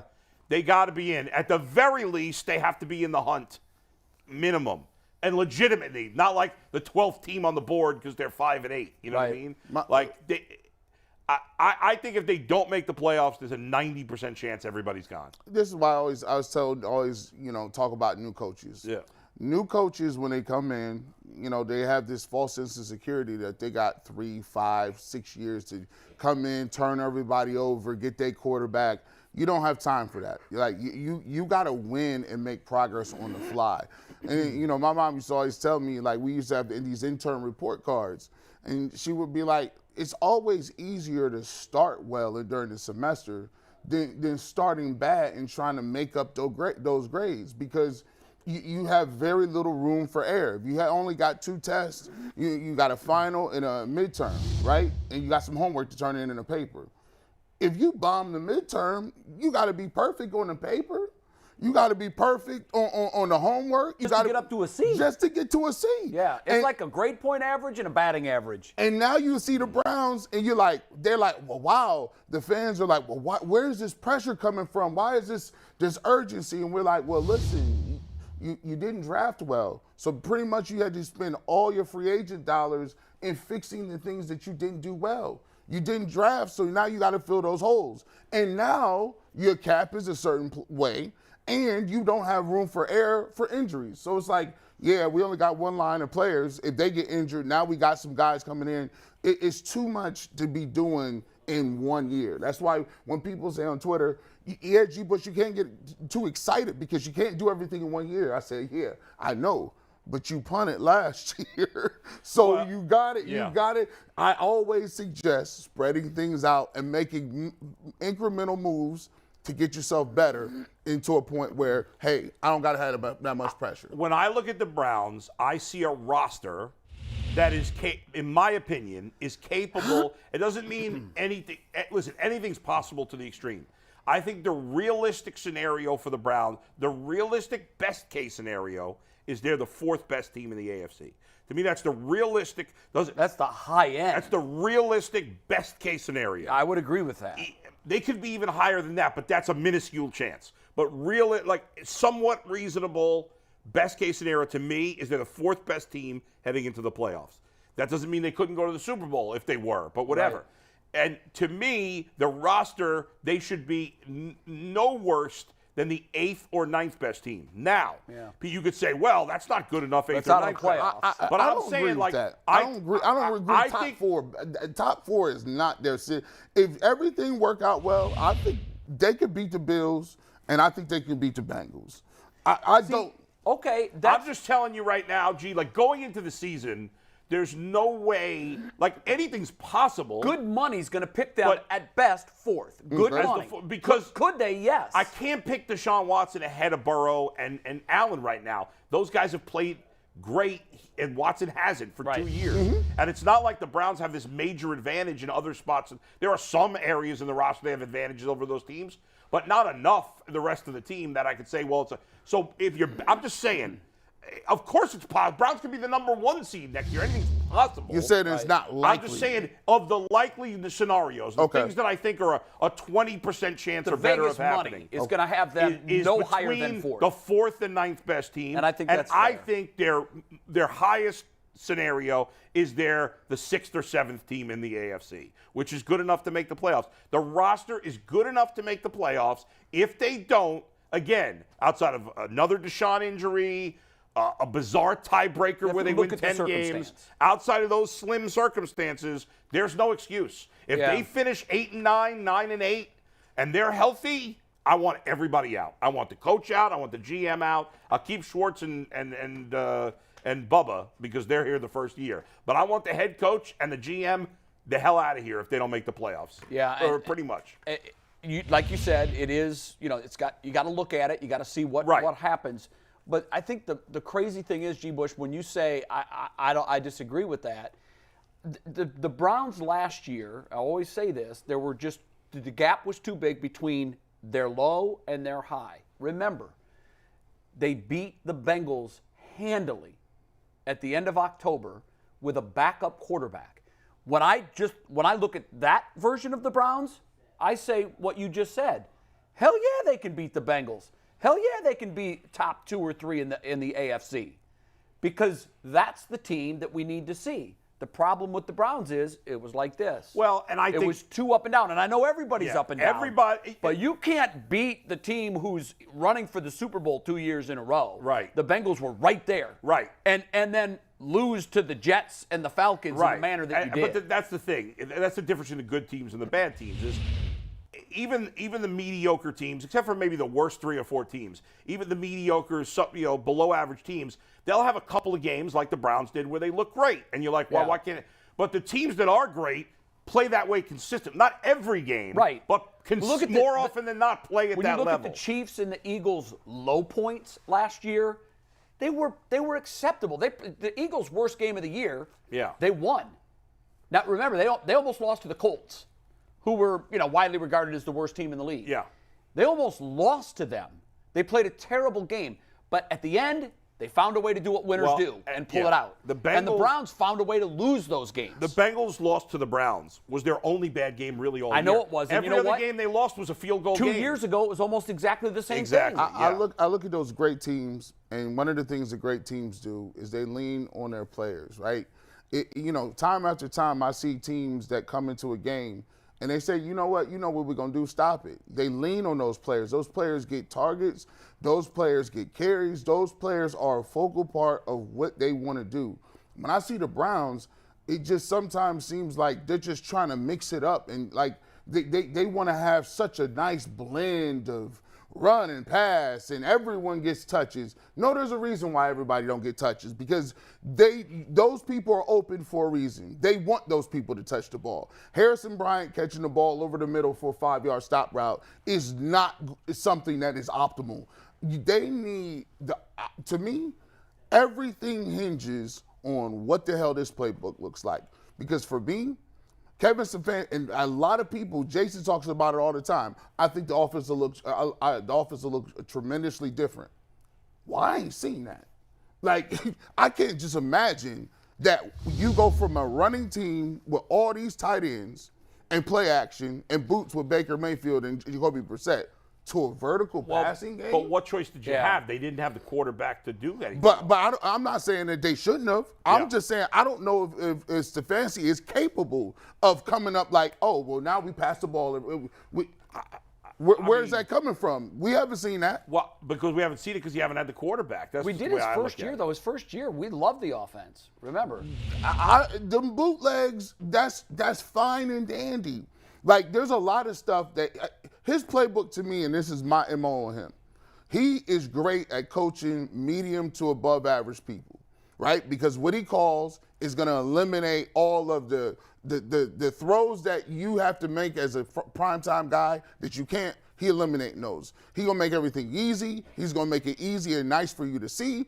And it looks good. But as defenses start to catch up with that and realize, well, they're not throwing the ball here, they don't attack this part of the field, now the game plan catches up with them. What great player has he had? OBJ. I don't.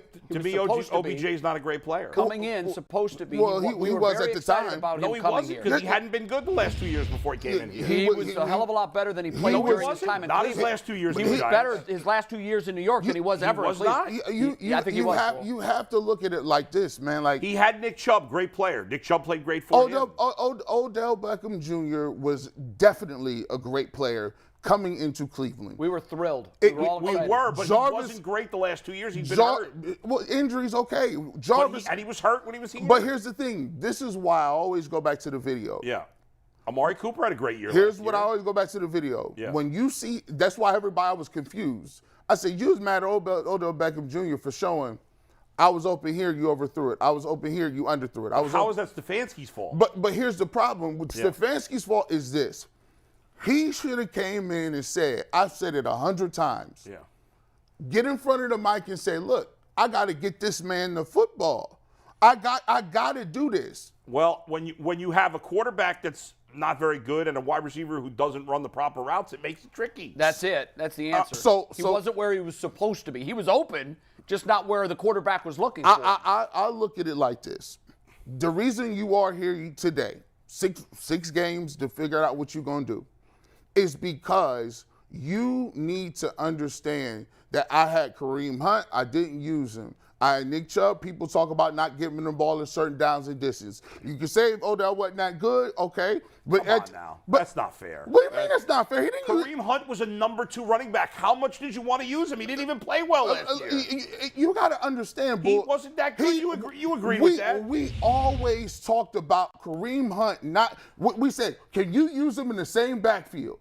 They use him in the same backfield. It's successful. And they never did it.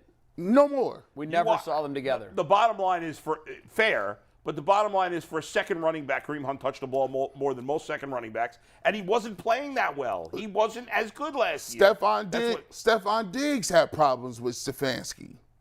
I mean, how many people got to say? But again, Nick Chubb's been great with Stefanski. Amari Cooper was great with Stefanski. Who else is there? The only example is Odell, and Odell hasn't had a great season since his third year with the Giants. He was productive after he went to the Rams, though, Bull. I mean, let me ask you a question. He's a hell of a lot more productive with the Rams than he was here. He got touchdowns because he was the number 2 receiver and playing with a much better quarterback. So he was productive. But he played with a much better quarterback. I understand. But he was productive. I'll give you an example.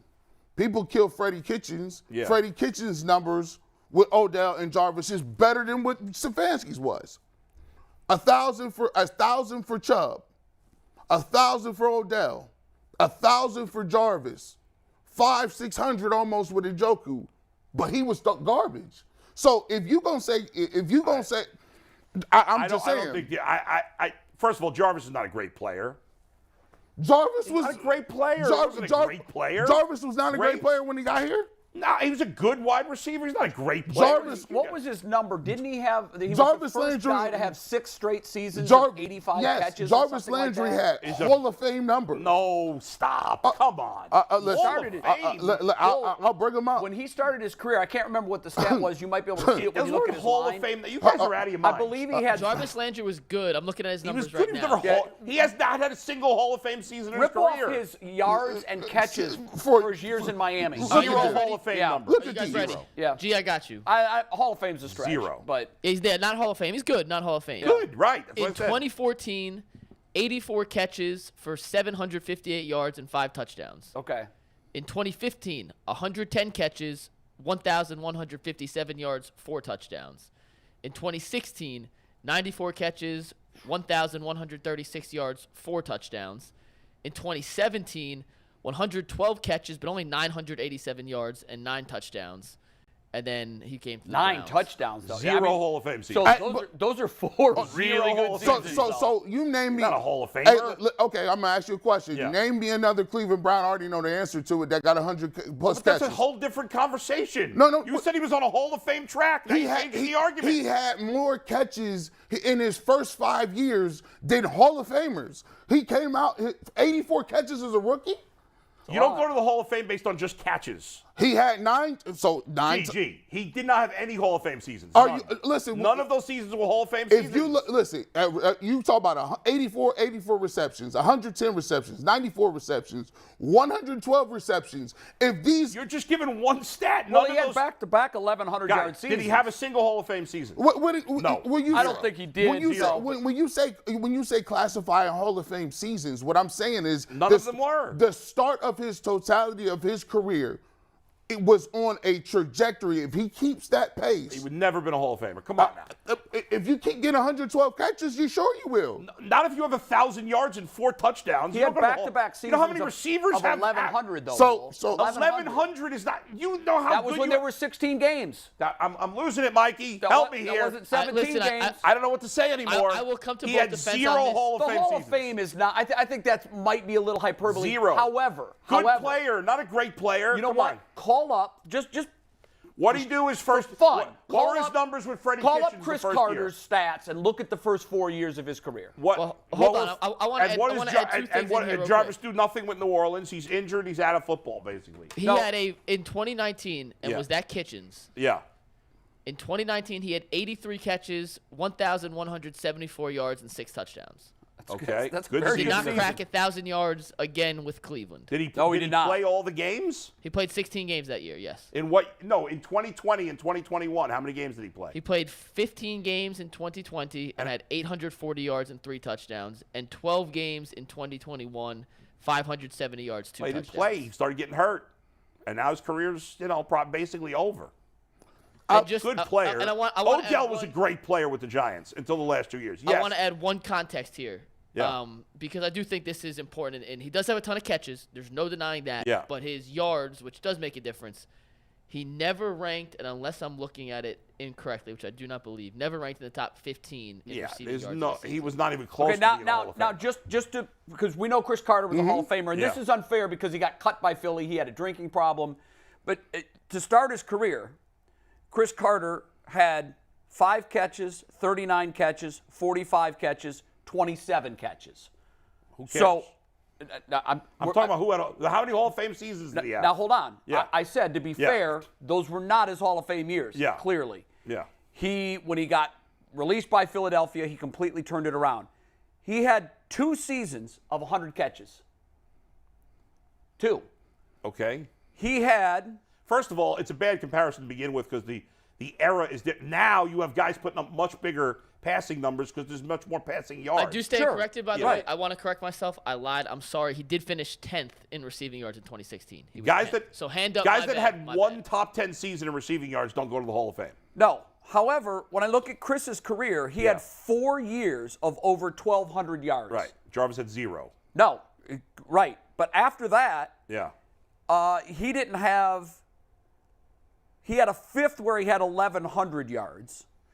I think G. Bush's statement that when he came to Cleveland, he was on a Hall of Fame track, I think that's fair. That's not even close to fair. I think it's fair because he had 100 catches, 110 catches 2 years in a row, and 1,100 yards 2 years in a row. There's no way he was going to the Hall of Fame. I don't know what you guys are talking about. We're not saying those were Hall of Fame numbers. We're saying that's how Hall of Fame careers start, Bull. Jay, you can't. Am I wrong? No, you're wrong. You can't be on a Hall of Fame track when you've never had a Hall of Fame season. Oh, okay. So let me just read this. Yes, you can. Miami did this is 3 years into his league. Chris Carter did it. Miami Dolphins receiver Jarvis Landry is the fastest player in league history to reach 200 receptions. The third player in the league leader in receptions. He was leading the league in receptions. Okay, you're giving one statistic. And by the way, his teammate Odell Beckham Jr. has 199 career receptions, and he broke his record. So when you look at it, if you look trajectory-wise, he got here after his 4th year. If you are the quickest in history to 200 catches in 3 years, it's not a stretch to say if you continue to get those catches, you're in a Hall of Fame type trajectory. Yeah. He had 0 Hall of Fame seasons. You don't go to the Hall of Fame with 0 Hall of Fame What is a seasons. Hall of Fame season? Chris Carter went to the Hall of Fame. He wasn't in a Hall of Fame trajectory after his first 4 seasons. No, he wasn't. That's one player anyway. Okay, so let me give you this. Frank Gore, has he ever had a Hall of Fame season? He did it for a long time at a very high level. There it is. A very high level. Curtis Martin, long time, very high level. Yeah, was he ever the best in the game? No. No. But he was very, very good for a long time. So you saying the Browns ruined Jarvis's career? No, what I'm saying. He's not that good. What I'm saying to you, his numbers. He wasn't a great player. He was a good player. Were you excited when he came here? I was. Who's better at their job, Jarvis Landry or Stefanski? How do I compare a player to a coach? Well, I'm comparing the fact that. I mean, I would say at this point, neither's very good. Jarvis, his first 4 years, was a good player. Okay. Well, all I'm saying is what we look at is there's 40 receivers, not 40 strong. 20, 25 receivers better than you guys are making it seem like every wide receiver goes to the Hall of Fame. My point My point was never that Jarvis Landry is the greatest ever to put pads on. My point is that Kevin Stefanski has a real gripe. People have a real gripe to say he does not put his players in the best position to make plays. I really just don't think there's proof of that. Well, here's the thing. If you got Freddie Kitchens, and we think he's a horrible coach. Jarvis didn't play 16 games. He was hurt. I don't know if this makes a difference to either of you guys, but you mentioned Curtis Martin and Frank Gore. Landry, even when he was making Pro Bowls, was never named to an All-Pro team. I'm not just based on this Hall of Fame thing. I don't think Frank Gore's a Hall of Famer personally. Frank Gore was All-Pro once, and Curtis Martin was All-Pro 3 times. So I don't know if that gives you any validation what you're saying. And we're comparing apples to oranges here, too. By the way, who was the offensive coordinator for the Vikings when Stephon Diggs had his best season? Stefanski. That's correct. But his only year it's offensive coordinator. Yeah. That was his best season in Minnesota. Yeah, and he was like, I'm gone. And then he went to Bills, and then they spoon-fed him even more. So you guys you can't, it's different quarterbacks, right? You went from mediocre quarterback in Minnesota to Josh Allen. Of course he's going to put up bigger numbers. Who was Jarvis's quarterback in Miami? No name gangster. Yeah. He put up the numbers there. I'll look it up. He put up the numbers. I mean, if you want to bring that up. And look, he missed games due to injuries. I'm not going to argue that he was a Hall of Famer, but that's what a Hall of Fame. That's what the first 4 years of a Hall of Fame career look like. No, it For doesn't. a wide receiver, yes, it is. No, he had more receptions than any wide receiver in their first 4 years. That's what the start of a Hall of Fame career looks like. Most Hall of Fame. Ryan Tannehill, by the way. Most of the Hall of Famers. There you go. Most of the guys now who we think of as on a Hall of Fame track. Are putting up much bigger numbers than he put up those first 4 years. What G is saying is there's never been a wide receiver to put up that many catches in the first 4 years of his Well, who career. knows? You guys have only repeated that 30 times. I didn't understand you were saying that. You keep giving the same statistic over and over. Because it's a pretty good stat. Has he had a Hall of Fame season in his career? He's had. What is a Hall of Fame? Yeah. I keep asking you, what is a Hall of Fame season? To me, at minimum, one of these two things: 8 touchdowns, 1,200 yards. He had 9 touchdowns. He had 9 touchdowns in 1 year. He did. That's a fact. But how many yards did he have that year? I guess you just talked yourself into your own point. That's not to the me. Season that's with not 9 touchdowns, he had 987 yards. Yes, he missed 1,000 by 13 yards. How many catches? 112 for an 8.8 yard per catch Yeah, so average. I think here's the point. That's the kind of production that we were thrilled when we got Jarvis Landry. Yeah. We were like, okay, we have a legitimate player. You've turned him to a Hall of Famer, which of course he's not. No, you keep coming back. Well, to you've that. said now 5 times he was on a Hall of Fame track, which he wasn't. Listen, you have to take into consideration when they went out and made a move for Jarvis Landry, they had never, and I still contend this, the Browns have never developed a top-flight, bona fide #1 receiver. Right. They have never had a top-flight receiver in the pecking order. I don't know what that has to do with Stefanski, though. Well, here's my point. Yeah. When they got Jarvis Landry was looked at as here. Odell Beckham was looked at as here. Those guys came here. And even with Want to give you Odell's numbers his last 2 years of the Giants? They weren't very good. Well, I mean, now he missed some time. I mean, he did have 1,000 yards here with Freddie Kitchens. I keep saying it. Like it's hard to have 2 receivers with 1,000 yards and a running back with 1,000 yards. That's very difficult to do. My thing is, it never was about whether or not this is some Hall of Fame speech for Odell Beckham and Jarvis Landry. It's this. This season hinges on one thing. Can Kevin Stefanski in his playbook get Deshaun Watson to be not where he was, but to elevate? And that is yet to be seen. Can he do that with an aerial passing attack? Of course attack? it's yet to be seen because he's only played 6 games and he didn't play well. He wasn't ready yet. He was rusty. Mm-hmm. And yes, it's fair to question, is he capable of having the creative, exciting playbook you need with Watson? However, it's also fair to say he never had the player that he was comfortable doing that with. That's true. That's true. So, all right, we're not going to say anything. And Amari Cooper did have a great year. He had a great year last year. He did. Well, yeah, but it was how many yards? Was it 1,100? Yeah. Yeah, those are the years that we read that I didn't Jarvis say it was had. a Hall of Fame year. No, it was he a had great year. Very, very similar years to Jarvis. We're going to do this. We were going to do the Amari Cooper's hypothetical not a Hall of trade Famer machine. either. We're going to hold that till tomorrow because Brad's here tomorrow. We're going to get Brad in on it. Yeah, we might as well save it. It's opening day, so that topic is timely. We got to do it today. It was a fun question. You ask it because you came up with the question. I'll ask you guys before I do that. I want to remind everybody that if you're not already a member of the Ultimate Cleveland Sports Show, then right now is the perfect time to join. For $1.99 a month, you get loyalty badges, custom emojis, just like the happy and sad faces we were holding up earlier, and members-only community posts for $4.99 a month. That puts you in the coaches tier member, the Big Ballers member. You get all the same starter tier perks. You get overtime content every day. Member shout-outs. You get to ask questions that we answer on typically Fridays and Mondays. Discount codes for merch at the Cleveland Clothing Company. You get to text with Jason Lloyd for select Cavs games. And much, much more that's in the works as we will continue to make that the best value bargain on the market. We're going to save the hypothetical trade for tomorrow. We're going to get Brad in on that. But it is opening day, and this is something I thought might be applicable, even if it's a little silly. If the Browns and Cavs played in a game of baseball, who'd be better? I thought about this because it was an interesting question. I thought about it for It's a long stupid. time. Listen, everyone out there, this is a dumbass question, I know, but it will have some fun. But if I told everybody watching right now, hey, as soon as we're off the air, there's going to be a baseball game, a 9-inning baseball game played between the Browns and the Cavs. Out of curiosity alone, you have to watch that. Yeah. Yeah. Now, the You Browns have to have an watch inherent that. advantage Yeah. that they have a much bigger roster. That's what I came up with. Ultimately, I said their drawing pool is so much bigger. Yeah. But what about Donovan Mitchell? I know Donovan Mitchell is definitely going to be the best player on the field. However, you're going to have guys playing for the Cavs that probably have never played baseball. That's And right. on the Browns roster, you got 53 guys to choose from. I like that. You're going to get 9 guys that played baseball, and some of them probably at a very high level. And you know why I take that is because I don't know if Kellen Mound played any sort of baseball. Do you know that? I do not believe Kellen played baseball. but Quarterbacks. Most quarterbacks pitched at some point. And he was a all I military need is kid, one though, and moved pitcher. all around. So No, that doesn't mean he can't play Little League. All I need is one pitcher that played in high school, that played a little bit in college, And he'll dominate the and other he'll squad. dominate. Yeah. Give me him. That's Mitchell, though. Mitchell's dad was a major league pitcher. Here's the problem. To win, you got to score. Am I lying? Facts. Yeah. Okay. And I just don't know. I don't know. So I closed my eyes and I pictured Evan Mobley with a baseball bat. Oh, GB Christmas. Oh, my God.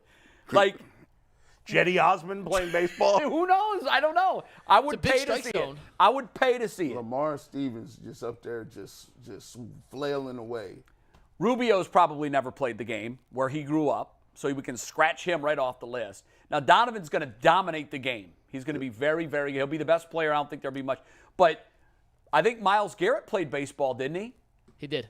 And played it well, and I think he was even pitched. I don't know. I'd like to I would see think him try to Deshaun pitch Watson now. could probably pitch. You would think, right? Yeah. I mean, pitchers usually, quarterbacks Yeah. have strong arms. They usually were pitchers and the best one in their league when they were young. Maybe one Darius of the Garland, receivers- by the way, a very good high school baseball player as well. If that changes the equation. Again, I just think it comes down to drawing pool. If you have tryouts and you've got Yeah. 15 guys that show up, and you have another team has tryouts and 53 guys show up, and most of them are great athletes, they're all professional athletes. Yeah, I gotta go with the Just Browns. give me the bigger drawing pool. Yeah. It's like in high school. The AAA school, the bigger school, has more kids to draw Right, from. that's- Therefore, they're likely going to put together an overall better team. Not always, but usually. This would be the only reason for the Browns to trade for Kyler Murray. Yes. The only reason. Or Russ Wilson. Russell Wilson was a hell of a pitcher. But Or Kyler a baseball Murray, player. Kyler Murray was a top 10 pick, wasn't he? Yeah, he was the number real 7 overall. He was the real deal. That's why the A's suck ball. That they used the first round pick on Kyler Murray. did. Never suited up for That's a him. good point. That's not the only reason they Yeah, suck. that's one of many reasons that's why they crazy. suck. Billy B needs to a new theory because Moneyball ain't working. Would there No, it's not. Is there ever a reason for, like, would there ever be a reason for a baseball player to turn down, or actually a football player to turn down a football contract over a baseball one? Like, I don't. Well, there's an example. Yeah, baseball players make more money unless you're a quarterback. Yeah, like John Elway And picked well, football. I got a recent example. Jeff Samardzija, remember him? Yeah, he was that's right. a really good Yeah, receiver at Notre Dame. He was a hell of a pitcher. but he made his name in college, obviously, at football. as a football, and he went. Then he ended up signing with the Cubs. Eventually went to the Giants. After a couple of good years early, he kind of went down the tubes, but he still made a ton of money. in Yeah, he baseball. did. How much money did he make pitching? I bet he Jeff made Samardzija? in the millions, I would guess. Oh, I mean, he made Samardzija, yeah. probably yeah, he had a 100 couple million. of years. 100? Oh, I don't know about 100 million. That's damn. Yeah, I'd be surprised if it was 100 million. I'll tell you, Jeff Samardzija. Jeff Samardzija, according to Spotrac, Man, that'd be a lot of money for a on, man. mediocre signed a guy. 5-year, $90 million. Oh, hell nah. Wow. He made 122.725 million. My Shut up. God, he stole that money. And think about this. He was good. He wouldn't touch that in the NFL. Never. So again, if you have a son, it's baseball. Good gracious. He basically, Baseball. with the Cubs early in his career, he pitched well, but then he went to the Giants, and for the Giants, in He the flamed out there, didn't he? most of his money made with the Giants, 90-something million. In his 5 years with the Giants, he had a 4.24 ERA. Wow. This is For mediocrity. Yeah, for mediocrity. For mediocrity, they Yeah. made it. who's that third baseman that used to play for the Yankees that you was at Michigan? Oh, Drew Henson. Oh, Henson, Drew How much- Henson. Drew Henson Yeah. made a boatload of money too. Like, No, he didn't make it to the. I mean, he barely played in the majors. You know, do you remember? Oh God, he played for the Blue Jays and the Celtics. Danny Ainge. Danny Ainge. Yeah. Danny Ainge had. Well, Dave the Winfield chance was to a do great both. player in 3 sports. Drafted in all 3. Yeah. Can you imagine that? Yeah. Oh, that. What talent you have that you're Yeah. drafted in all 3. Well, he was huge. I mean, what was he, massive 6'8"? and a great athlete. Yeah, just incredible. a great athlete. Drew Henson signed a $17 million contract with the Yankees, by the way. And that was way back in the And day. that was way back, and he How wasn't many- even That was good. way back. He barely. How many at bats did 6 he have in the years, majors? $17 million guaranteed. And How he many didn't at play bats did he have in the majors? very few. He barely played. Yeah, he was never a staple for the Yankees. But Was never good. but I don't. But here's the thing about baseball. I can't believe though. they gave him that. That's guaranteed crazy. money. I'm still That is- baffled. that is I'm a- hurt. I think the Samardzija thing is more That absurd. 100 Well, it's like, wasn't Tom Brady drafted? He was by the Expos. late. Yeah, very late. But did he actually play baseball at Michigan No. too? Oh, I don't know think he if did, but he was very, very good in high school. He was definitely being drafted, recruited, and there was a potential that he might even be drafted out of high school, if I'm not mistaken. But with Brady, Brady's career arc is one of the oddest. I mean, Brady didn't even start his entire senior No. year at Michigan. By the way, Drew Henson They were splitting time. only had 9 at bats in his entire career in the majors. Wow. And he made $17 million. 1 for 9. Like So that's about One hit. $650,000 per at bat. Yeah. so what you John said- Elway was drafted ahead of Tony Gwynn. Why? John Elway used his draft status in baseball as leverage for the Colts to trade him. Yeah. Because he just said, I'll just go play baseball, which was a brilliant play for him. He had the ability to do that. But Guardians have officially announced the Jimenez extension, by the way. It was obviously it was all reports, but now it's official. Yeah. They officially say it's 7 years through. The team is always the last to report it. Through the 29 season, the club. There was some confusion as to whether the contract started this year or next. And does it? Well, it's a 7-year extension, so 4, 5, 6, 7, 8. So it starts this year. It does start this year. Yes, and so the club option is. So that's not an extension. That's a new contract. Yeah. I mean, I've always looked at the language as important. An extension to I guess me technically it's a means 6 they're years. adding years onto your deal, which means this year would be enforced. Right, so it's 6-year extension, Yes. and then a club option for a 7th year. Yeah, wow. So they control him through 2030, which, by that point he'll be 31. 32, 31, Yeah. whatever. Yeah. So 24 now. Yeah. I do want to remind everybody one more time that the lunch hour of the Ultimate Cleveland Sports Show is sponsored by Colleague Racing, the official NASCAR team of Northeast Ohio.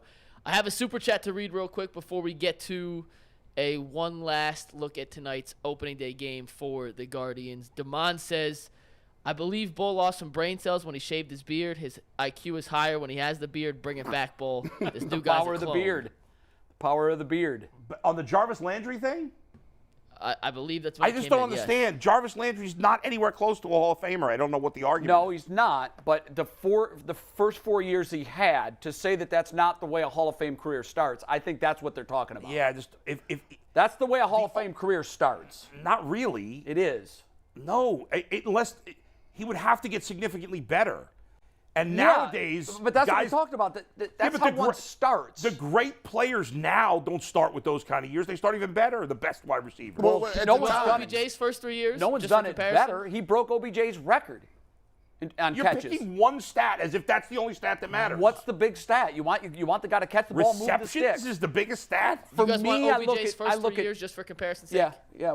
OBJ is a rookie, 91 199. catches, 1,305 yards, 12 touchdowns. That's a Hall of Fame His season. second That season, is. 96 catches, 1,450 yards, 13 touchdowns. Hall of Fame season. Yep. His No doubt. third season, 101 receptions, 1,367 yards, 10 touchdowns. So, Yep. that, Hall of Fame so season. that was his first 3 years, right? Yeah. Correct. And what did he do the Eli next 2 Manning. years with the And Giants? so the next 2 years, Now, right? he was on a Hall of Fame track. That's 1,000% right. But I also think that, was Jarvis as good? No. But, by the way, OBJ to the Hall of Fame is going to be an interesting question. chance. He didn't do it long enough. No, 3 years. He didn't that's do it at that level long enough. And by the way, to your point, Yeah. he had a Hall of Fame quarterback throwing him the football those first 3 years. Eli. And once I he, wouldn't vote him and for the once Hall he of was, Fame, but- had anybody but Eli throwing him the ball, although I do think he had some success with the Rams, much better quarterback than he had here in Cleveland. But he's got to do it. He's got to come back. He's got to do it for 5 more years. Eli, most overrated quarterback in the history of the NFL, Mikey. Oh, Congratulations. and you got to think about it. You know what? I don't know that I'd say that, but I'd say this. He's the most, it's his good was great, was all-time great. 2-time Super Bowl MVP, made it to the Super Bowl twice, won the Super Bowl both times. Put some respect. Never Rest won of his another career- playoff game. Rest though. of his career was just a guy. Never won another playoff game. So when you talk about when you say when they were coming here, Yeah. think about what he did before he got here. He had the 91, 1305. What did he do the 2 years before he got here? 96, 14, 50. Yeah, we got it. 101, 13, 67. Yeah. The next year, he only played in 4 games. Yeah, he was hurt. The whole year. Right. The next year he came back and had 1,052 yards and 6 touchdowns. So That's not great. But you got to understand, he had. And then his first year with the Browns, so he did the had same 1, thing. 2, 3, 4. So there's 6 years. 5 of those years. No, that's 5 years. 1,000 yards. Yep. And then he had And a the foul. only one he didn't have was he was hurt the whole season. His 5th year, we had 1,052. Right. That's not the same as though he wasn't the same player that he was. Those first 3 years, he was like all-time great. So 1,052 yards for a guy that good is not that impressive. So what we're saying is, and then he had 1,000 yards in his first year with the Browns. So if and then you- the second year he got hurt. So what do you want to do? what I'm saying is when he How many games did he play? The first year with Kevin Stefanski, how many games did he play? Was that 15? 2020? No, excuse 14. me. That was 2020, he played right? 7 games. He played 7 7 games. And how many yards did he have? 319, 3 touchdowns. He played 7 games. I mean, he only played 7 games. How do you blame Stefanski for that? What I'm Well, saying. double that. If you want to get his yearly production, double it and add a little bit. It's still going to be a way subpar year. 8 touchdowns, give or take. And they won, Yeah, so who that's cares? tough. That year they won. But yeah, absolutely. Yeah. But it's a subpar year for him. I'm just saying when they both got It's here. really 6 games because he got hurt in the beginning of that 7. When Jarvis remember and when he got Odell, hurt first when, half, though, I when think you're right. Jarvis and It was right Odell in the got beginning here, of the game, people were super excited because they were putting up thousands a year, and we had Brian Yes. Rubisky. Yeah. I don't think there's any argument that the Yes. Jarvis Landry, Odell Beckham Jr. time in Cleveland was a big disappointment. Yes, Especially more Odell than And Jarvis I for me. think that's your overall Yeah. point. But my overall point is I think it's unfair to put all of that on Stefanski. I think that's Oh yeah, that's not. It's it. never all the coach. No, Never. I'm not It's, saying that. it's the whole ball of I wax. just feel like some people have given Odell a complete pass, and I think that's bogus. I definitely don't give him a complete pass. Yeah. I mean, listen, way. He don't like. Why we sitting here and he's not signed? I mean, you Right. don't get a complete pass. Right. So, but context to whatever the situation. Stefanski, get your playbook together. That's all I'm saying. That's it. We all Yeah, agree on It that. has to be better. It has to be better. All right, we're done for today. We'll wrap up the week tomorrow with another show. We'll recap the Guardians season opener tomorrow and much, much more. Overtime is next. I hope you're a Coaches Tier member.